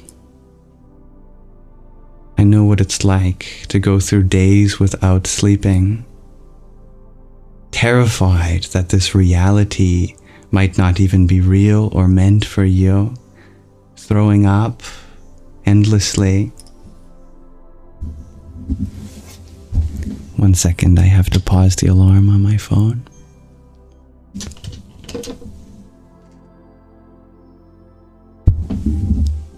I have had to take the gun out of someone's hands who was threatening the life of a family member. I've had people try to attempt their lives in front of me. And there have been friends in my life that have passed away because they did take their own life. I've experienced trauma and sickness and death, and I've been bullied in more ways than I can count. And yet, I appear on these lives every day with a smile on my face, not to tell you that I've lived a life that you could have had, which had no suffering or less than yours, but to remind everyone that we all go through an experience of suffering, equally deep, just in different ways. And I am privileged in many ways. And I'm so grateful for that. And I want to make a world that has the privileges that I have had in my life too. But I never want anyone to give their power away simply because they believe that another person has had a life that they could have, and that's the source of their suffering. But truly, happiness and joy is not a product of our history, of our past. It's a decision we make in this moment of how we choose to go forth from our past and into the future. It is always up to us what we make of the circumstance that we have to live. There is always two narratives happening simultaneously. There's the literal account of events that happened from our birth to now. But then there's everything our mind does presently to fill in the gaps of that story. And your true freedom exists in that.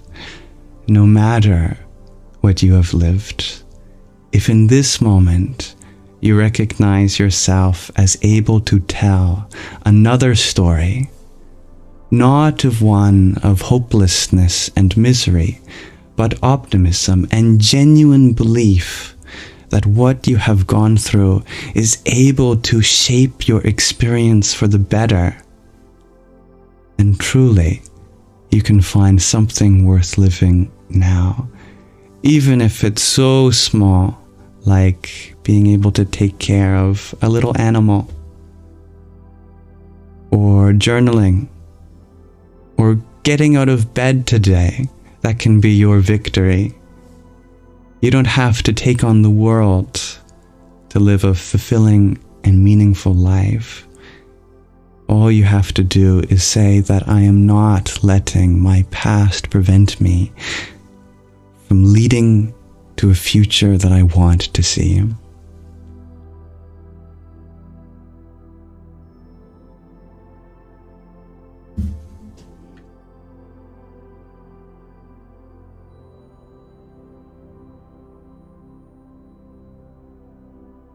And you're not alone. You are here, and I am listening, and I haven't cut you out, and I'm not going to. And the people here can empathize, and I can empathize. And even during those moments, without a surrounding community, you were never truly alone either. No being is cut off from the rest of the world, no matter how isolating it may feel. We are surrounded by forces and energies and beings beyond our comprehension, and the spirit of the universe flows through you and the life around you, animate or inanimate. Just as a child can play with sticks and stones, dolls, action figures, or creates a world of their own with pen and paper, they never feel truly alone when they feel one with everything. And if you can recognize that that self in you is no different than the self of the whole of creation, then there is never a moment where you are alone.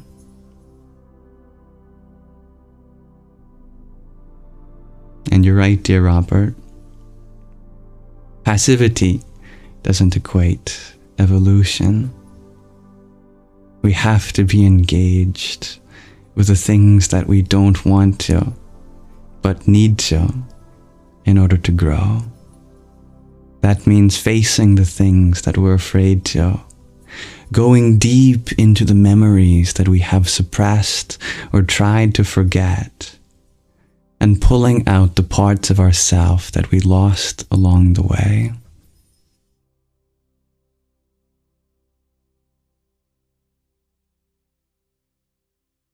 And thank you, dear Lex, for the flowers that you sent.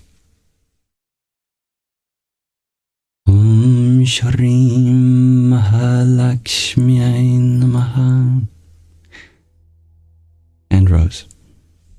Oh, I was going to ring these again, but I forgot I have a sleepy kitty next to me with very sensitive ears. Yes. Thank you, dear Samra, for the galaxy that you had sent to. No gift is ever expected, but such a gift, so generous, reminds me that we are all lights illuminating the dark. And the closer we can come together, the brighter the space between us.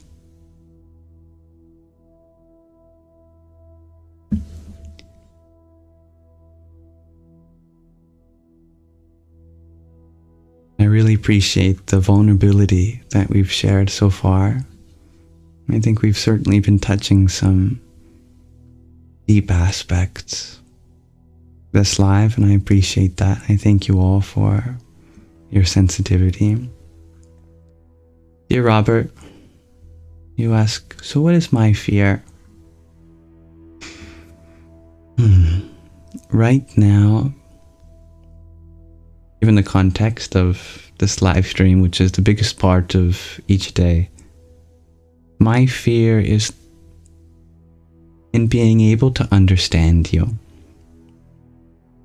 That I don't want anyone to feel misunderstood, because I know that the source of all our problems lay in misunderstanding, and the solution to all our problems arises from understanding.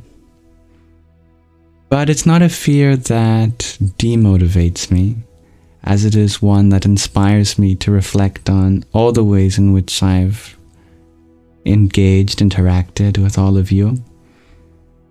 One that inspires me to continue to hopefully be more understanding of all the perspectives that are coming here in the Sangha day by day. And I hope you hold me accountable to that. And thank you, dear Starlight Wow, for sending a subscription to Dear Hexakin. That is very kind and thoughtful of you. Namaste. And dear Jackie, you share that you're in the middle of facing and being judged for your actions, super anxiety making. I bet. But remember that the true judge of your actions is yourself. And if you forgive yourself for any mistakes that you may have made and allow yourself to take accountability now, then that's all you have to do. Any judgment from outside is not going to change the way that you live your life.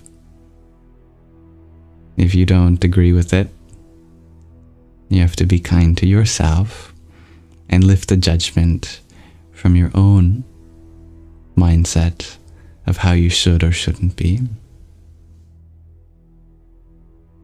Other people may share their own experience in kind or not so kind ways, but ultimately all of us can only speak from our own subjective experience of life. And if that applies for you or not is always up to you.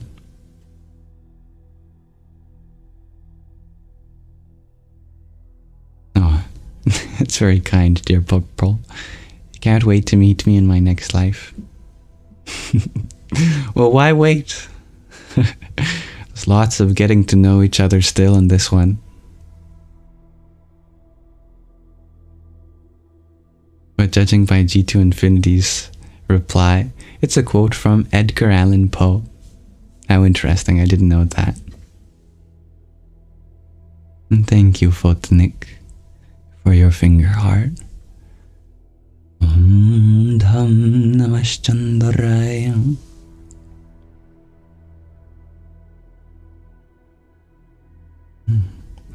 Dear Leona, you ask, have I ever suffered anxiety? Absolutely. Yeah. We briefly touched on it a few minutes ago. I experienced anxiety in the form of existential dread. So many people have more mundane kinds of anxiety that I'm almost jealous of. You know, social anxiety or health anxiety or things like that. My anxiety was about everything, about the nature of existence as a whole. I remember shaking. I would feel my anxiety very physically, trembling over the kitchen sink, because I was afraid that I was going to throw up again like I usually do. And my father comes into the kitchen and, you know, he asks, "Are you cold?" because he sees me trembling. And I have to say, "No, Dad, I'm just scared." And he goes, "Oh, you know, my son, what are you scared about or of?" And I said, "Everything."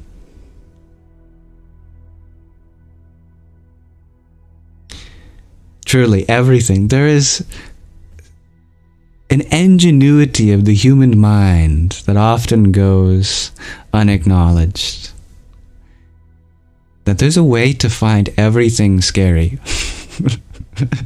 You can look at the sun and go, "Oh my God, I hope it doesn't explode any second."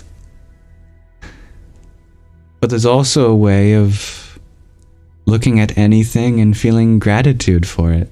You can look at the very same sun and go, "Ah, I'm so grateful that you are shining your light on me another day, warming the planet, providing energy for the world." I think everyone who's gone through a breakup immediately knows what I'm talking about. Because if you make someone your whole world, then after that, everything you look at just reminds you of them, right? That you look at someone wearing the same kind of clothes that they wear and you go, "Ah, I miss them." You look at someone eating ice cream and you go, "Oh, that was their favorite food that we had together." You listen to a song and you go, "I remember having a wonderful moment in the car with them listening to that song," etc. But I think at that level, we all can relate at the very least. There's a way of making any experience into a source of misery for yourself. But is there anything objectively miserable about the kind of clothes that someone else is wearing, or ice cream, or a certain song? Even if it's a happy song, especially. But yet the human mind is incredible, and it's able to make any experience a source of misery if you're dedicated enough. And I guess there were times in which everything became terrifying for me. But I'll tell you that there is another side to that. And for me, part of the solution was realizing that you don't have to understand the nature of anything. And that's partly what terrified me, is that I didn't understand, you know, why I have a body, you know, it's so weird. Why have a mind? Why do we look like this? Why do we have two eyes and a nose and a mouth? We have to eat like this and go to sleep like that. Why is there a giant ball of fire in the sky we call the sun? And why do so many people consider it normal that we are an evolved species of primates gain consciousness over a universe that for some reason exists at all and it doesn't have to exist? Why, you know? That was the kind of anxiety that I had. And part of the solution was something my father told me, which was that he had gone through a similar thing in his 20s. Maybe it's a family heirloom that gets passed down, anxiety over the state of existence. And it was time for him to deliver me from that suffering. And he told me something I'll never forget, which is that no matter how uncertain you may be about the infinite existence we seem to be a part of, that clearly, even without understanding it all, you're allowed to be here. And it's as simple as that. That there's no expectation for us to understand the workings of existence, for us to be allowed to be here. And since then I've learned that all we really need to understand is the most simple things, like kindness, honesty, helpfulness, lovingness.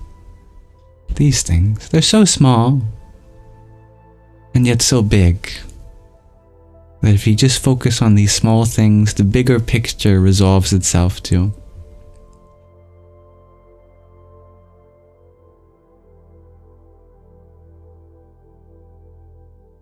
And thank you, Vodnik, for your trio of roses.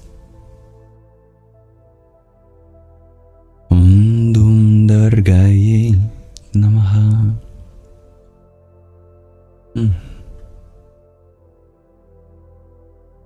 Anxiety can indeed be debilitating. I don't identify with the term empath because I believe empathy is a natural quality within all of us, and so I choose to see that as something that doesn't categorize us. But certainly, the more empathetic we are, the more overwhelmed we can be with the world around us, especially if the world contains a lot of suffering, which it does.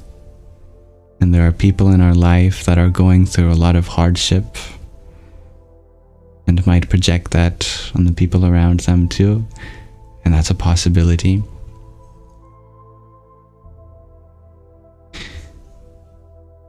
And what I've learned to manage with that is that just as you are allowed to be feeling what you're feeling, the people around you are allowed to be feeling what they're feeling. If you truly believe that you're allowed to feel what you're feeling, and maybe you come to that conclusion through having people in your life that were in resistance to what you were going through. You know, some people don't allow us to be feeling sad. They say, don't cry, don't be sad. Or they judge us for being anxious or depressed. That all we really want to do in that moment is just to be allowed to be where we're at in life, you know? That all we would want for the people around us is to just give us some space to grieve, to be sad, to be depressed, whatever. I think many of us can relate with that. Thank you for liking the live, dear Rachel. So much of healing comes from just being allowed to be feeling exactly what you're feeling. So why wouldn't we apply that to others too? That other people are feeling really sad or in pain or angry, etc. If we feel burdened by being empathetic to that energy, then that means there's some resistance. That there's a part of us that is still learning to accept that other people are allowed the space that they have. And that's a lesson that can take a long time, and it's a beautiful journey. That just as we deserve the space to process our emotions in our own time, other people deserve the same space. So if we see someone sad or upset or in pain in any way, you know, that we don't have to take that on personally and feel like they should be feeling some other way. There can be a kind of acceptance for what they're going through. Dear Shadow, my co-host, he's indicating to me that he wants to be let outside my room. So allow me to open the door for him. But not before I hold him up to the camera so you can say goodbye to him.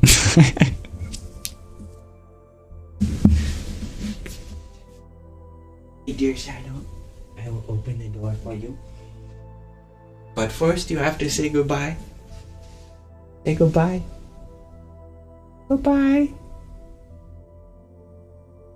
Okay.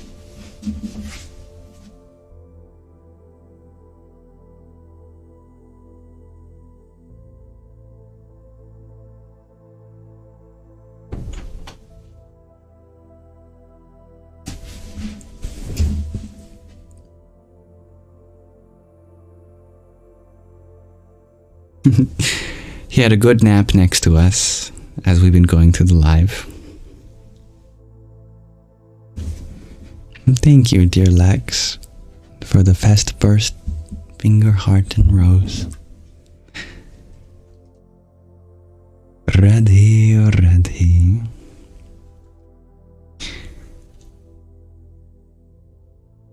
Oh, thank you for holding space for our dark fear, shares G to infinity. Thank you for allowing there to be space for your darkness and fear. And Leona, you share strangely, you feel your children's physical pain, which is difficult. That makes sense. I feel the same thing with my mother. That's called a karmic bond. And it's the same way that a guru is able to take on the karma of their students and process it themselves. That mothers can absolutely act like gurus. And not just act like, but be genuine gurus. But not for so many people, but just for a couple at the most. Unless they become more and more situated to serve the children of the universe and not just their own. And that is partly your responsibility as a parent to bear the pain of your children. But it's not your responsibility to bear all their pain, because we have to set them up to be able to be self-sufficient in some ways too. And as hard as that is, that means that you gotta let them learn lessons the hard way sometimes, because we can't be there to fight all their battles all the time.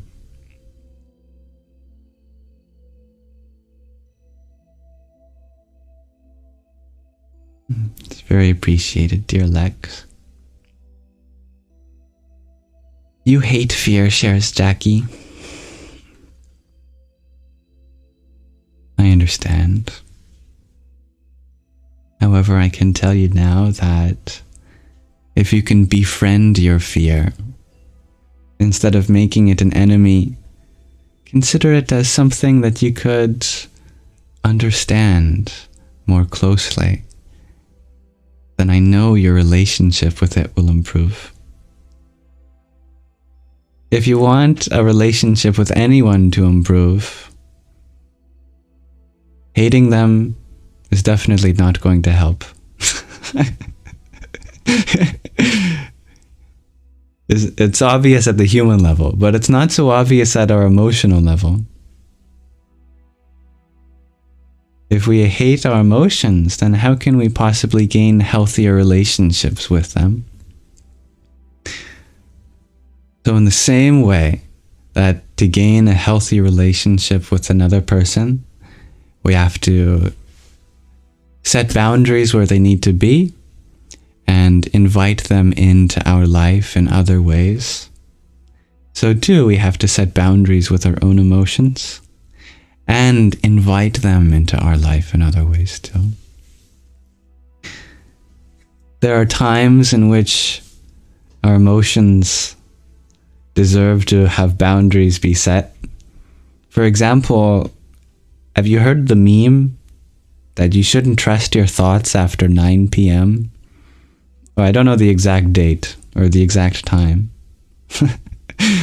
But it's a genuine boundary you can set with some of your emotions, that if you've survived the whole day without anxiety, but then you notice your anxious thoughts come when you need some rest, well, set a boundary that you're only going to listen to your anxiety if it comes before 9 p.m. After 9 p.m., it's just a consequence of needing some sleep, so you get some sleep and not worry about it. It sounds funny, but it's actually been really helpful for me. Recently, I've been having anxious thoughts at nighttime, and then I remember that meme. Is it past 9 p.m.? Oh yeah. Oh, that's right. I shouldn't listen to my mind then. And it's actually really allowed me to find a lot of peace. So I hope you can use that too. And there are other times which you should allow your emotions in and become close and intimate with them. You know, hey, be curious about it. What is this feeling? Where does it arise from? Is there something in this moment that is triggering it? Or am I remembering something in the past? And you don't have to come to an answer or any satisfying conclusion with these questions. Just by asking questions can begin to untangle the knots of our feelings and free up so much space.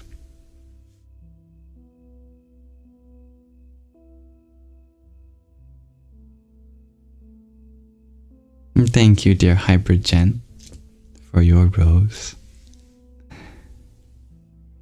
Hari Om Tat Sat.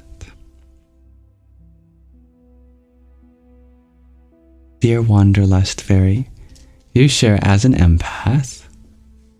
What is the best way you can set healthy energy boundaries? It floods.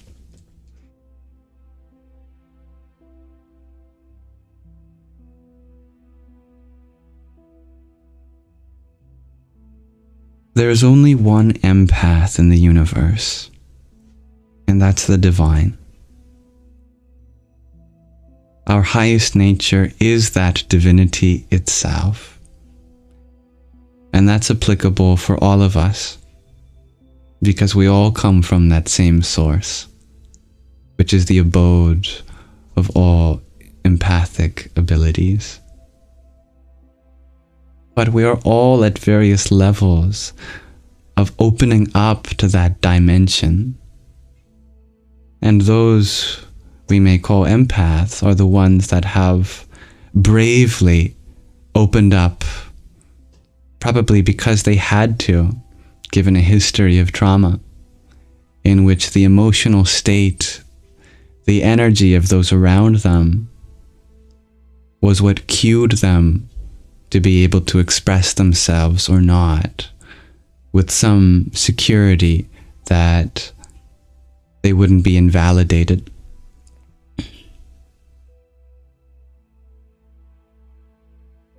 This is something that eventually all souls go through, and not linearly either, as though any of us are higher or lower on a journey.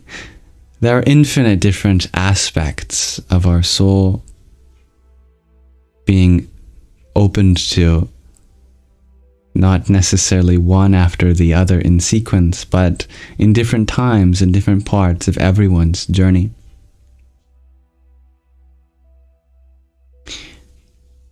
That divinity, which is the source of empathic sensitivity and empathy within all beings, comes with a price.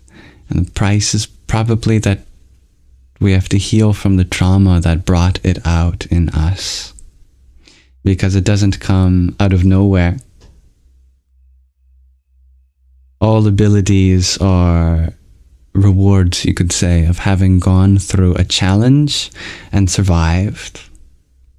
That they are the natural tendencies that are brought out when we become brave and face the challenges head on, and then we come out the other side with a deeper connection to a part of our divine self, like the aspect of being sensitive to each other's energies. Instead of setting barriers to try to restrain energy from coming to you or leaving you in some sense, I wouldn't put it like that, because that makes it seem like you have to in order to be whole, but you are always whole, regardless of what energy comes and goes. You are not made up of any energy.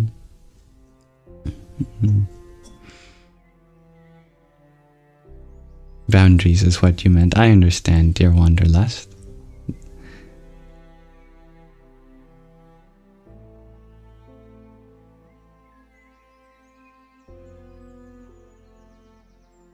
empathy should be complemented by trust in another's journey. That you trust that what they're going through is exactly what they're meant to go through in this moment. A lot of the so-called negative energy that is transferred by being empathetic doesn't actually come from them giving it to us or our inability to set boundaries, but from a place of trust that could be there but has yet to blossom. What we're doing is we're trying to take on their karma when it's not our karma to take on. And so it's actually a process that we're choosing to engage in. All we have to do is to trust that their karma, their energy, is going to sort itself out according to the natural laws of the universe. That if they're learning a lesson, that's their lesson to learn. All we have to do is offer the space, if it's your place. Otherwise, you hand it off to the universe, that their journey is going to unfold just as it's meant to be.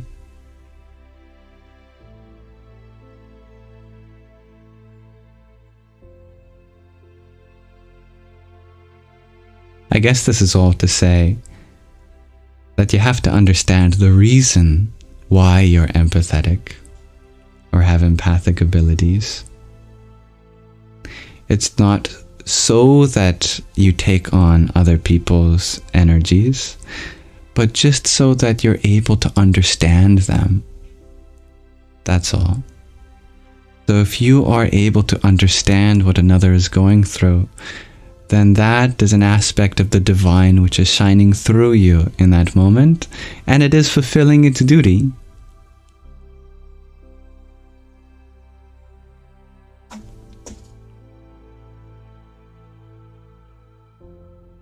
And your ability to understand another is a wonderful thing. But just because you understand that they're going through something challenging doesn't suddenly make it your problem, unless you need to listen to them in that moment, that it is your role to offer space, to offer that understanding. But if they don't accept that, or they don't ask for it, then there's really nothing for us to worry about, because then it's in the hands of the universe.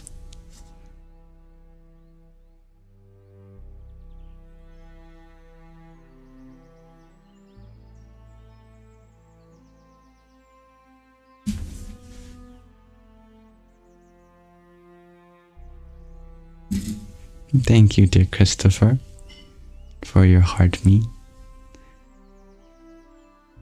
Hari Om Tat Sat. And dear Dob Darker,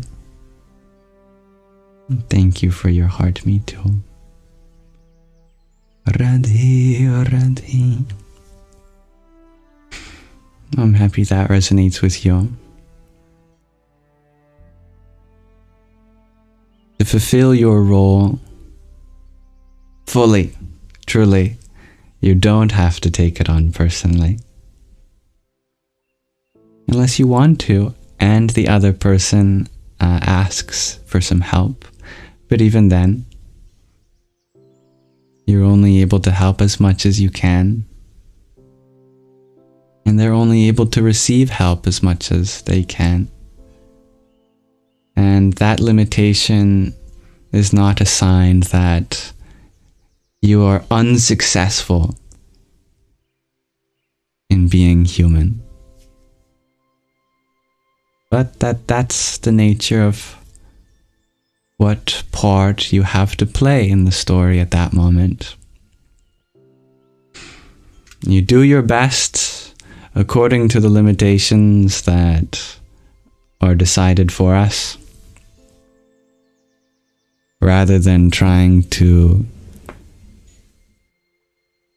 decide what limitations are meant to make us our best.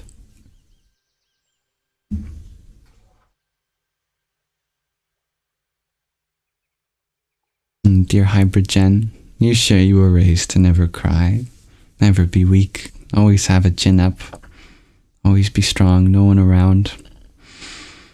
Well, in this space you are absolutely allowed to cry, and your weakness can be your greatest strength. You're allowed to tilt your head up, down, left, right, all around.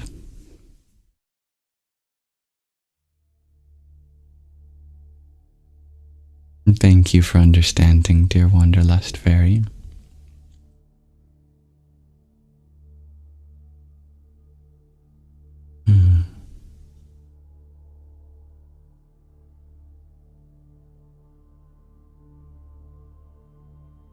Hello, dear Osuna. Sounds like you are inquiring about a video I made on Jung's description of the Anima and the Animus, which is a psychoanalytical model of the masculine and feminine. But I took those videos down even before I took down a lot of the other videos. I had used copywritten material in the video that the copyright holder politely asked if I could not use in the video or take it down. So I took the video down. But I think it was meant to be, because judging from the response that that video had, I did not feel like it was more helpful than it was harmful in other ways. A lot of people, especially women, expressed in the comment section that it seemed to make the humanization of the feminine something that isn't natural but requires a lot of effort, and then the masculine is considered as righteous for finally being able to realize the feminine as fully human. And I resonated with that, and I listened to that, and I think they're right. I think it does have its limitation, and so I'd choose probably to present the masculine and feminine in a different way than through the context of the Anima and Animus at that time.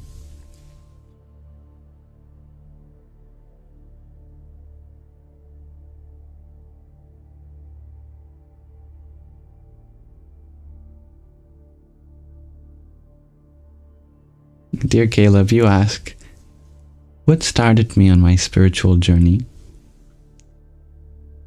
Being a spirit.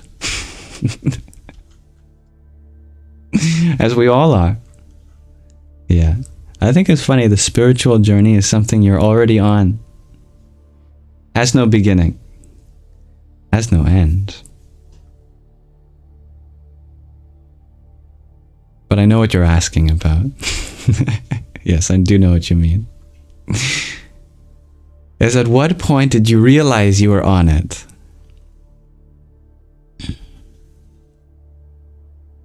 When did you begin to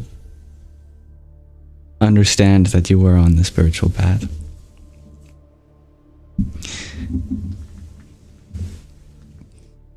There wasn't any moment in particular that I can point to and say, that's it.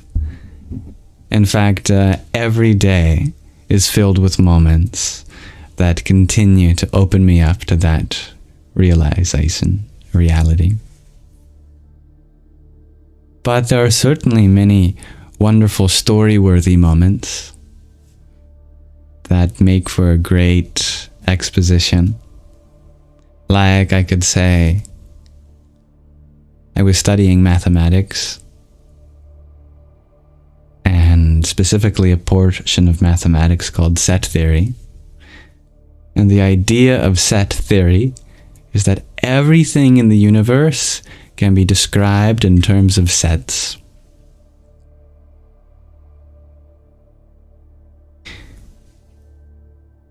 that there's enough structure in just the concept of something containing another thing or not to be able to create a map of everything that exists. And if it contains anything, a set, then that thing is also a set, which either contains stuff itself or doesn't. And the stuff that it contains are either going to be more sets that are either in it and in other sets or not. And so it's kind of like bubble theory, container theory. It's a theory that everything is just something that contains other things. And all the other things are just things that contain other things themselves. And the things that they contain are just things that they contain, and it's all just things containing things, containing things, containing things. And at no point do you find something that isn't a thing that could contain something or not. It's just another set. Everything is made up of sets. Tupperware theory, shares Billy, yeah, or Venn diagram theory.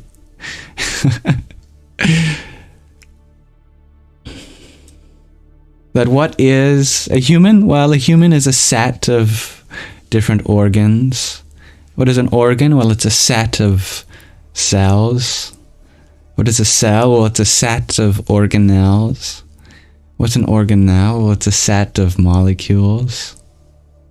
What is a molecule? Well, it's a set of atoms. What is an atom? Well, it's a set of different elementary particles. And what is an elementary particle? It's a set of values corresponding to a quantum field.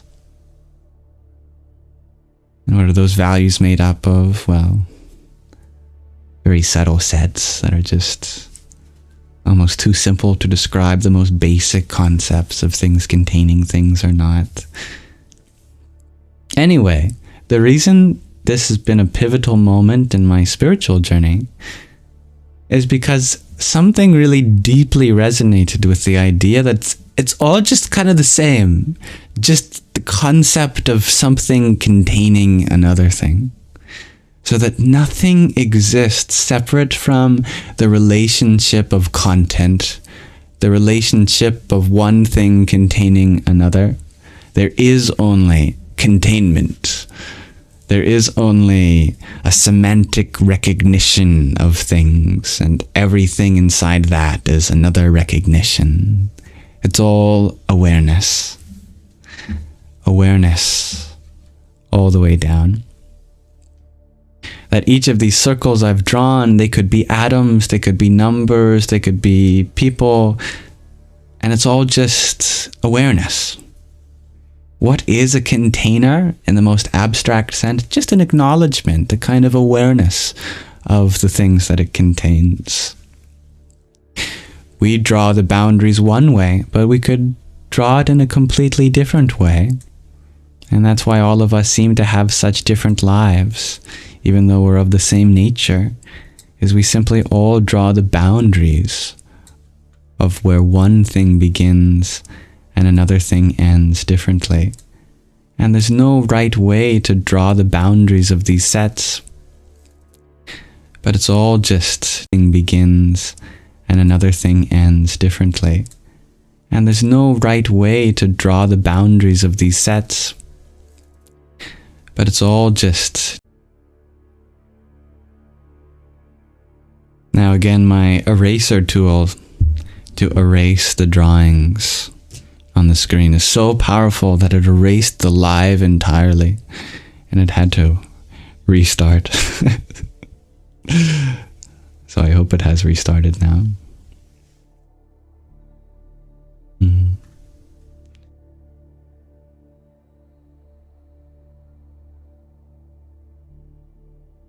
That reminds you of the flower of life. I think that's a beautiful connection, dear Caleb. And if that's what you see in it, then that is true for you. And thank you, dear Hybrid Jen. for your tiny yippee.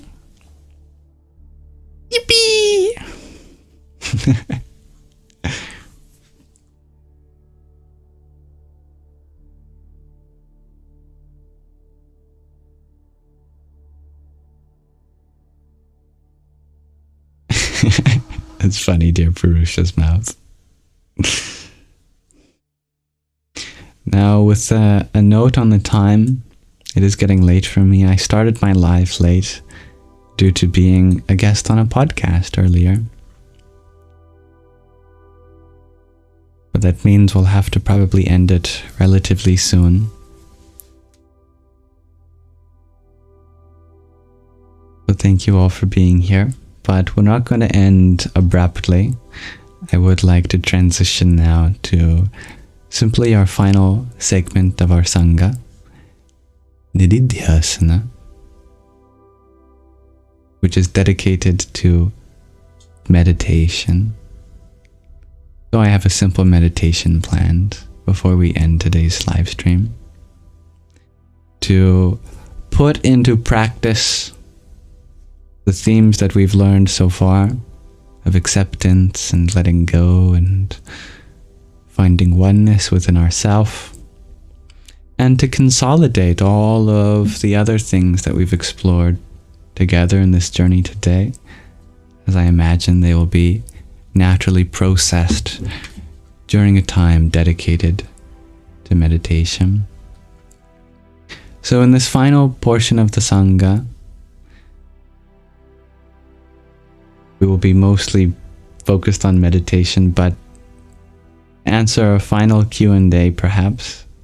Dear Rose, you had asked, what's beyond reality, beyond God and the physical and the metaphysical senses?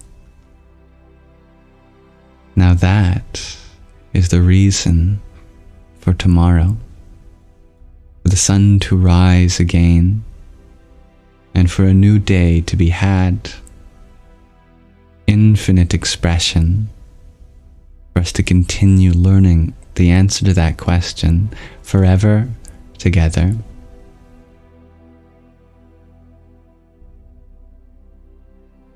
That's one way to answer your question. My second answer is, there is no difference between God, the physical, and the metaphysical. They are all one, inseparable, and non-distinct. Oh, was there a question of the day today? Asked Billy. Yes, there was, but I forgot to ask it. Here, we'll do it now before we transition to Nididhyasana. My question today is, friends, what are they good for?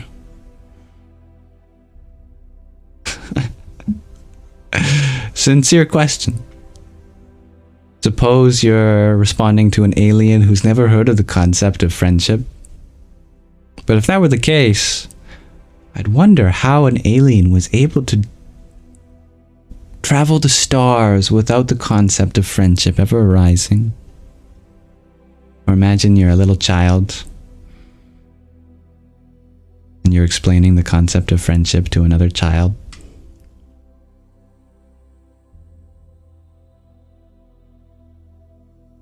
Thank you for sharing the live wanderlust.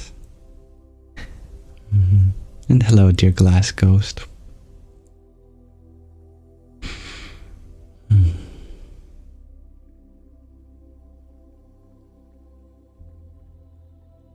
Now the chaos pixie. You share. What are friends good for? Support and a sounding board. Absolutely nothing? Asks Glass Ghost. I'm afraid if that were true, then all of these other wonderful answers would be invalid, but I think there is truth in everyone's perspective. Bum Chaboom, you share. Someone to share existence with. Indeed. Little Potato Sam, you share. People who are there to help hold space for yourself when you can't. I like that. for encouraging and comforting each other, shares Tan Hao Yu.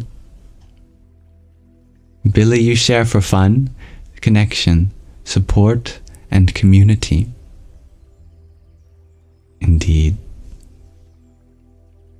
Little Potato Sam, you share to be there and be appreciated for their existence. And dear Aubrey, you share laughing with. Yes, I appreciate your mischief, dear Glass Ghost. Wordsworm, you share shared interests and parallel play. I love that.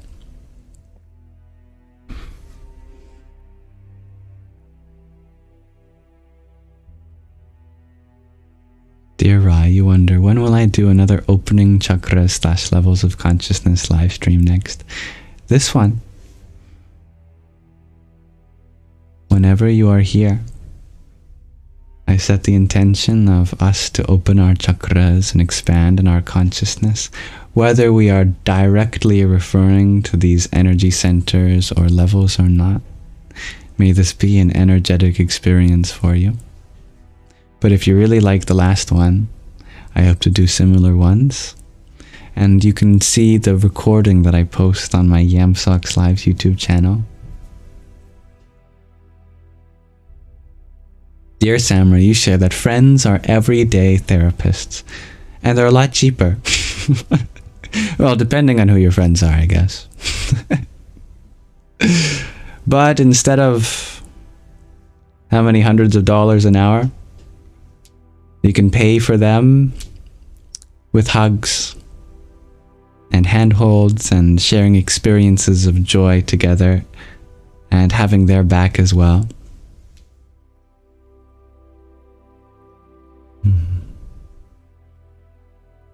Dear Caleb, you share. Friends are good for growing off each other's experiences, love one another and guide each other. Indeed. Rorim, you share. Friends are pieces of your soul that spark life back into you when you need it most. Hence, soulmates. I love that, dear Rory. Rory M. Is that your name, or do I pronounce the M altogether? And Ari, you share that friends are a reflection of self in some ways. In many ways, indeed. Friends make life so worth living, shares John James. You are right.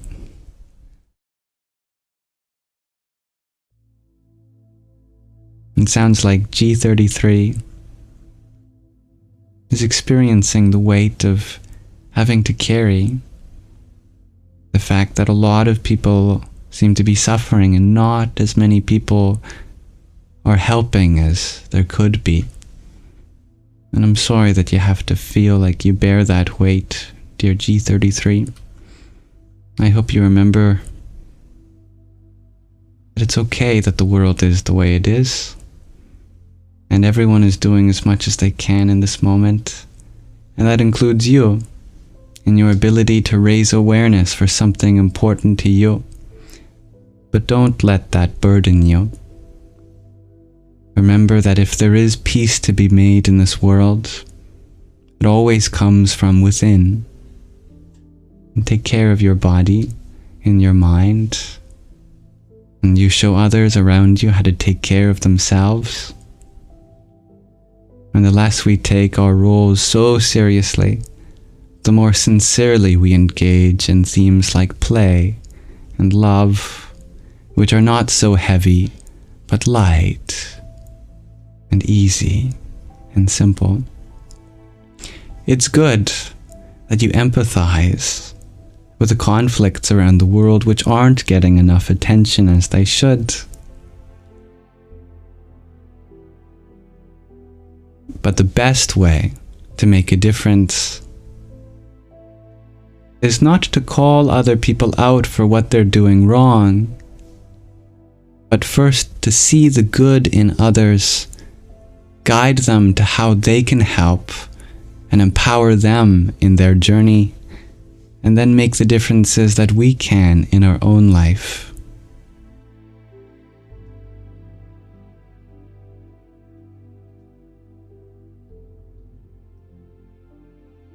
wish you well, my friend.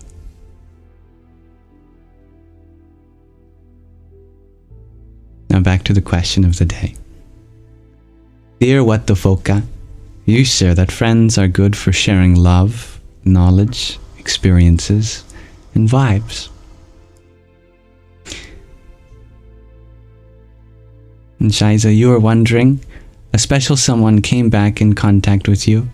What advice do you have? Take things slow. Special someones are also the people that have the keys to some of the most vulnerable parts of our hearts, and vice versa. We can be so sensitive to each other's experiences. It's good to go slow. Take the journey with space in mind for your own individual limitations and abilities at this moment. And dear G to Infinity, you share that we don't always have a say in family, but finding true friends is a blessed treasure on our journeys. Indeed.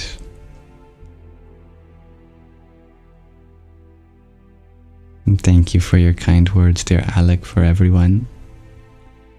Ragnhildur, you share that friends are good for respect, to mirror and have fun with and laugh together. And Glasgow, you share that friends are actually good for a lot. They're good for keeping you sane. That's true. Good friends will stand up for your own values. If you ever cross your own, they'll say, hey man, what are you doing? You're better than this, for example. But with love and kindness, without judgment.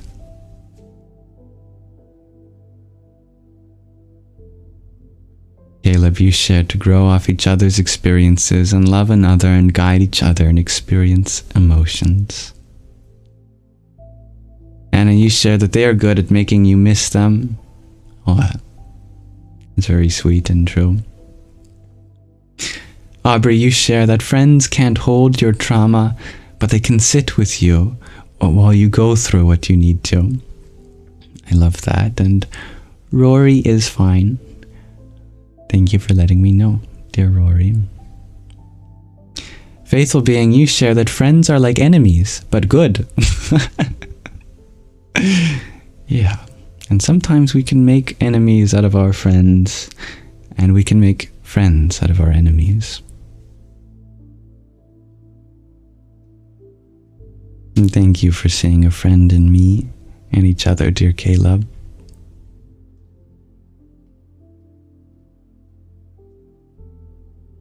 And Caleb, you share to embrace the childlike self in you. Live, laugh, and love. Or did I add the live? Oh no, I was correctly interpreting a typo.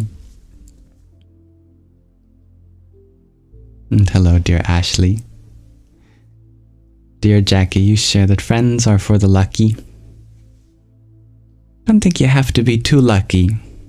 You can find a friend just about anywhere you go, if you allow yourself to be understood. If you don't allow yourself to be understood, then yes, it requires a lot of luck. But if you make yourself available in such a way, I'm sure that you could be in the middle of Antarctica and make a friend. Now, whether it's with another human or not, that's a good question, but friends are all around.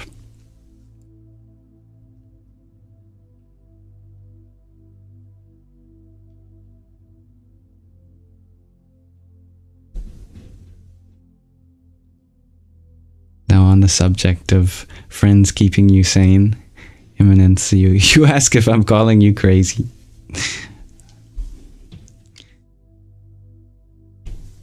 Friends may keep us sane. Sometimes friends may drive us insane. Sometimes being alone can equally drive us crazy. And other times being alone is just what we need in order to find ourselves.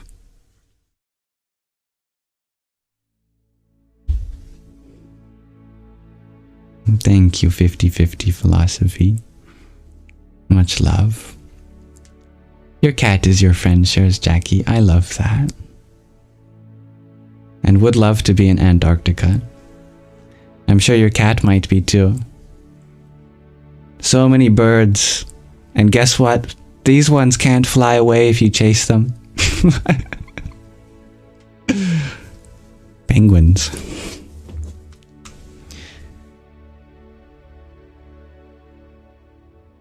Your mom was your best friend. And still is. Because friendship never ends.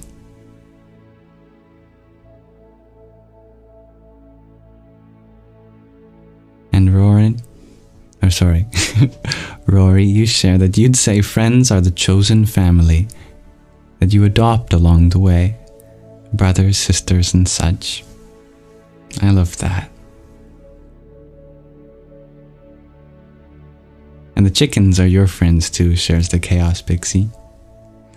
Chickens are good people, adds Glass Ghost. I'm happy to hear that there is such a friendship to be found in chickens. Oh, I loved the chickens in Zelda. If you ever needed to get to a place where you were unable to, you could pick up a chicken over your head and you can run and jump and the chicken will flap its wings as hard as it can and you'll be able to cross the other side. And sometimes friends are like that, where one friend has the ability to fly, but no courage to do so. And the other friend has the bravery to fly, but no wings to do so. Friend and friend coming together, bravery coming with a means to fly, and the two of you succeed as a whole made up of parts bigger than one.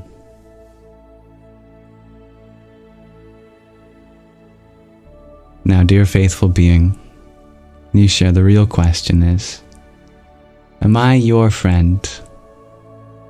Well, you can certainly consider me one.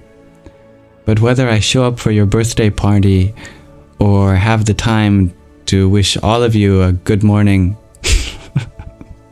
that's another question.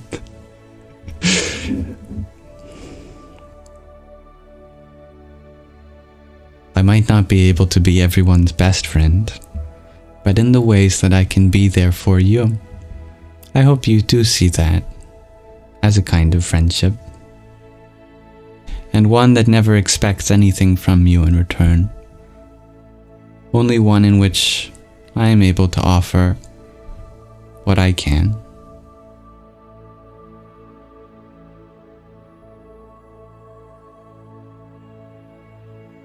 And Real G, you share that friends take you away from the worst part of yourself and bring you close to the best part. And sometimes it's the very same part. They just bring out the best in the worst. And help us realize that it's two sides of the same coin.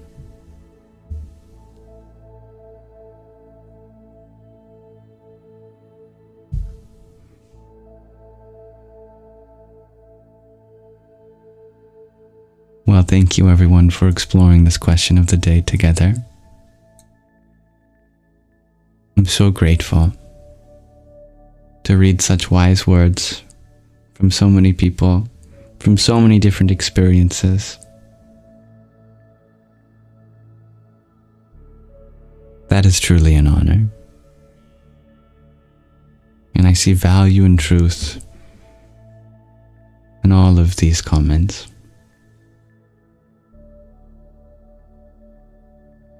And thank you, Tan How You, for the heart me earlier. Om Namah Shivaya. And dear Ashley, thank you for your heart me. Om Kring Kali Kaye Namaha. Thank you, Caleb. Now we are to transition to Nididhyasana, our meditation.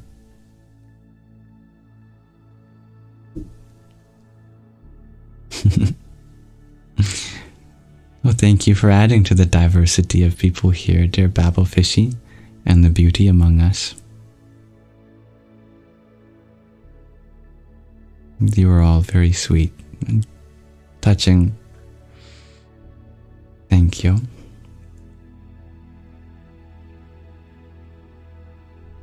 Yesterday we had a very elaborate meditation, going through all 112 chakras one by one. Probably a first ever, at least in a public space. If that sounds interesting to you, the recordings of all our meditations are uploaded and put on my Yamsox live YouTube channel. Today I thought that we'd do it again. Just kidding. That took 2 hours. We'll do a much simpler one today. For our meditation tonight, I wanted to do a silent meditation, timed by our breath. Mala beads are ancient technologies used to time meditations. It can be really helpful to commit yourself to some amount of meditativeness. And it can be difficult to go into a meditation without committing to anything, as you may find yourself uncertain of just how long you want to go. So mala beads traditionally come with 108 beads. And you can do some repetitive task while meditating, like chanting or breathing. And you pull one bead over your finger each time you do, without counting. You start at the bead after the so-called guru bead, and you end at the bead just before it, just by naturally feeling, once you get around, that there's something blocking your way from doing the next one. So you can meditate assured that you'll dedicate yourself to a fixed amount of time without relying on any alarm or external technology of sorts, just using the power of mala beads. And 108 is considered auspicious, given that it's the number of moons that can fit between our Earth and Moon. Also the number of suns that can fit between our Earth and Sun, which is why we're able to have solar eclipses, given that the distance to diameter ratio is the same for both. But coincidentally enough, 108 Earths also precisely fit across the diameter of our Sun. So it's a lovely number representing our Earth, Moon, and Sun system in 3 different ways. Additionally, there are 9 celestial bodies considered relevant in astrology and 12 constellations, 9 planets, 12 constellations, so 9 times 12 possible combinations of astrological influences, which is 108. So each bead also represents transcending one influence of the stars so that you may decide your own destiny.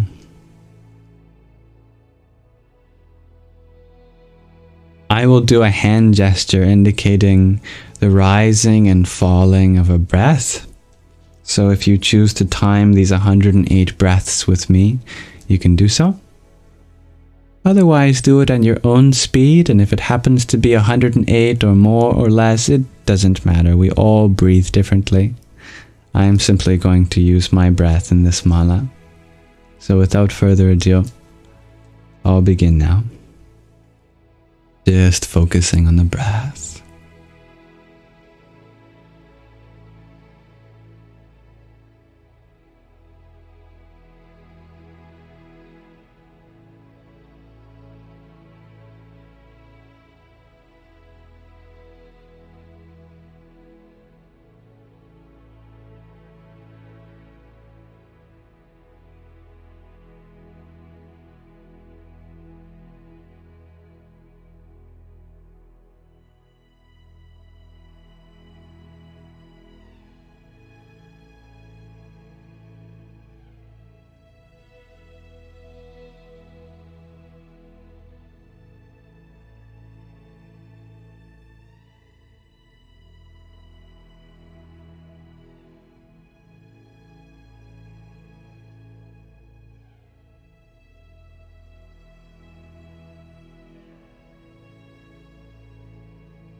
That is 108 breaths.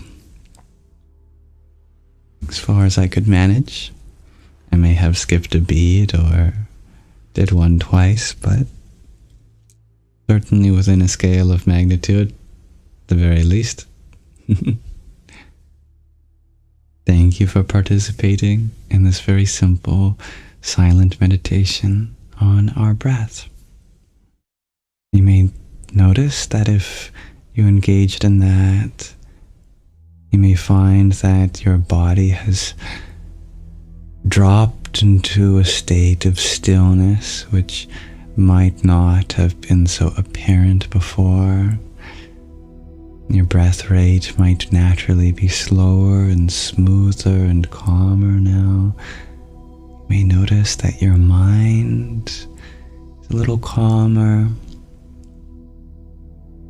Certainly, it may help to bring a kind of stillness to your body and mind. That's the power of the breath. Namaste.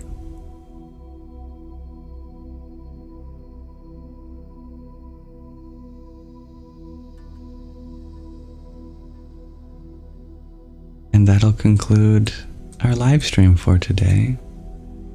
I hope I've been a satisfactory host. If there's any way in which I can incorporate your perspective more effectively next time, please let me know. Thank you all for being here. Rhino, you share that was the first pacing you've never been short of breath for. Well, I'm happy to hear that. Trying to pick a pacing that seemed not too fast or too short or too long for everyone. But if you had your own pacing, that's good. Don't feel like you have to do exactly 108 in order to get the benefits. Whatever is natural for you. Blue love. Thank you, Pia Valley.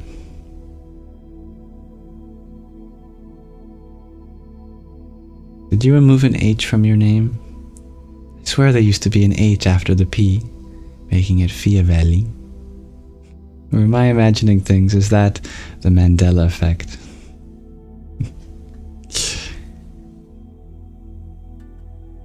Thank you, Heimbrid Jen, for your octet of roses. Ready. You feel lighter tonight, shares G to infinity. I'm really happy to hear that. Good night, Purusha's mouth. And Vodnik, you share your privilege to have spent 2 days at home sick with me and your cats. Oh, well, I'm privileged to have you here, and I'm so happy to know that even during moments where your body is not feeling particularly pleasant, that you find anything to be grateful for. And I'm honored to be one of those things today. I think if we all can try to be a part of everyone else's gratitude, then we make the world a better place.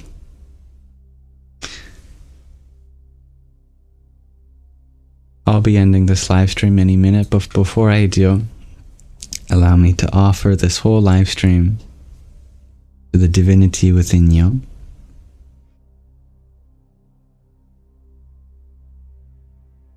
Asatoma sadgamaya tamasoma jyotirgamaya murtyurmamritangamaya. Om Shanti Shanti Shanti. Harihi Om Tat Sat. Lead us from the unreal to the real, from darkness to the light, from death to deathlessness. May there be peace in our hearts, environment, and the forces that compel us.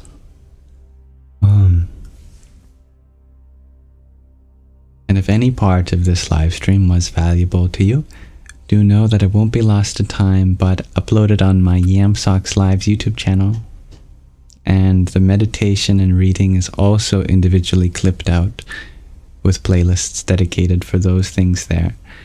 In case you ever want to engage in a meditation atemporally in your own time, or if you wanted to participate but couldn't live, or if you ever want to catch up on any of the books we're reading, so you never have to be here and you can come and go as you please.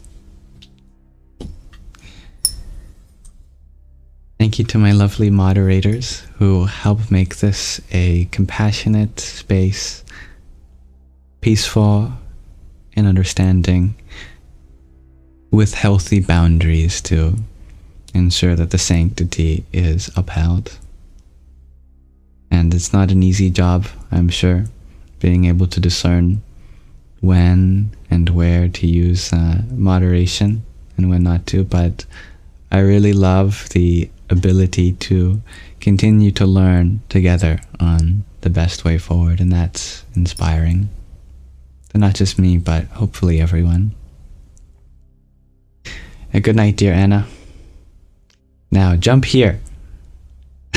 You have an emoji pointing to an emoji that doesn't render on my screen, so I wonder where we are jumping to next. It's a mystery. And thank you, Ava Marie Healing, for your manifesting. Om Shanti Shanti Shanti. It's a jar. You're gonna put me in a jar? Well, I guess that's how you make yam jam.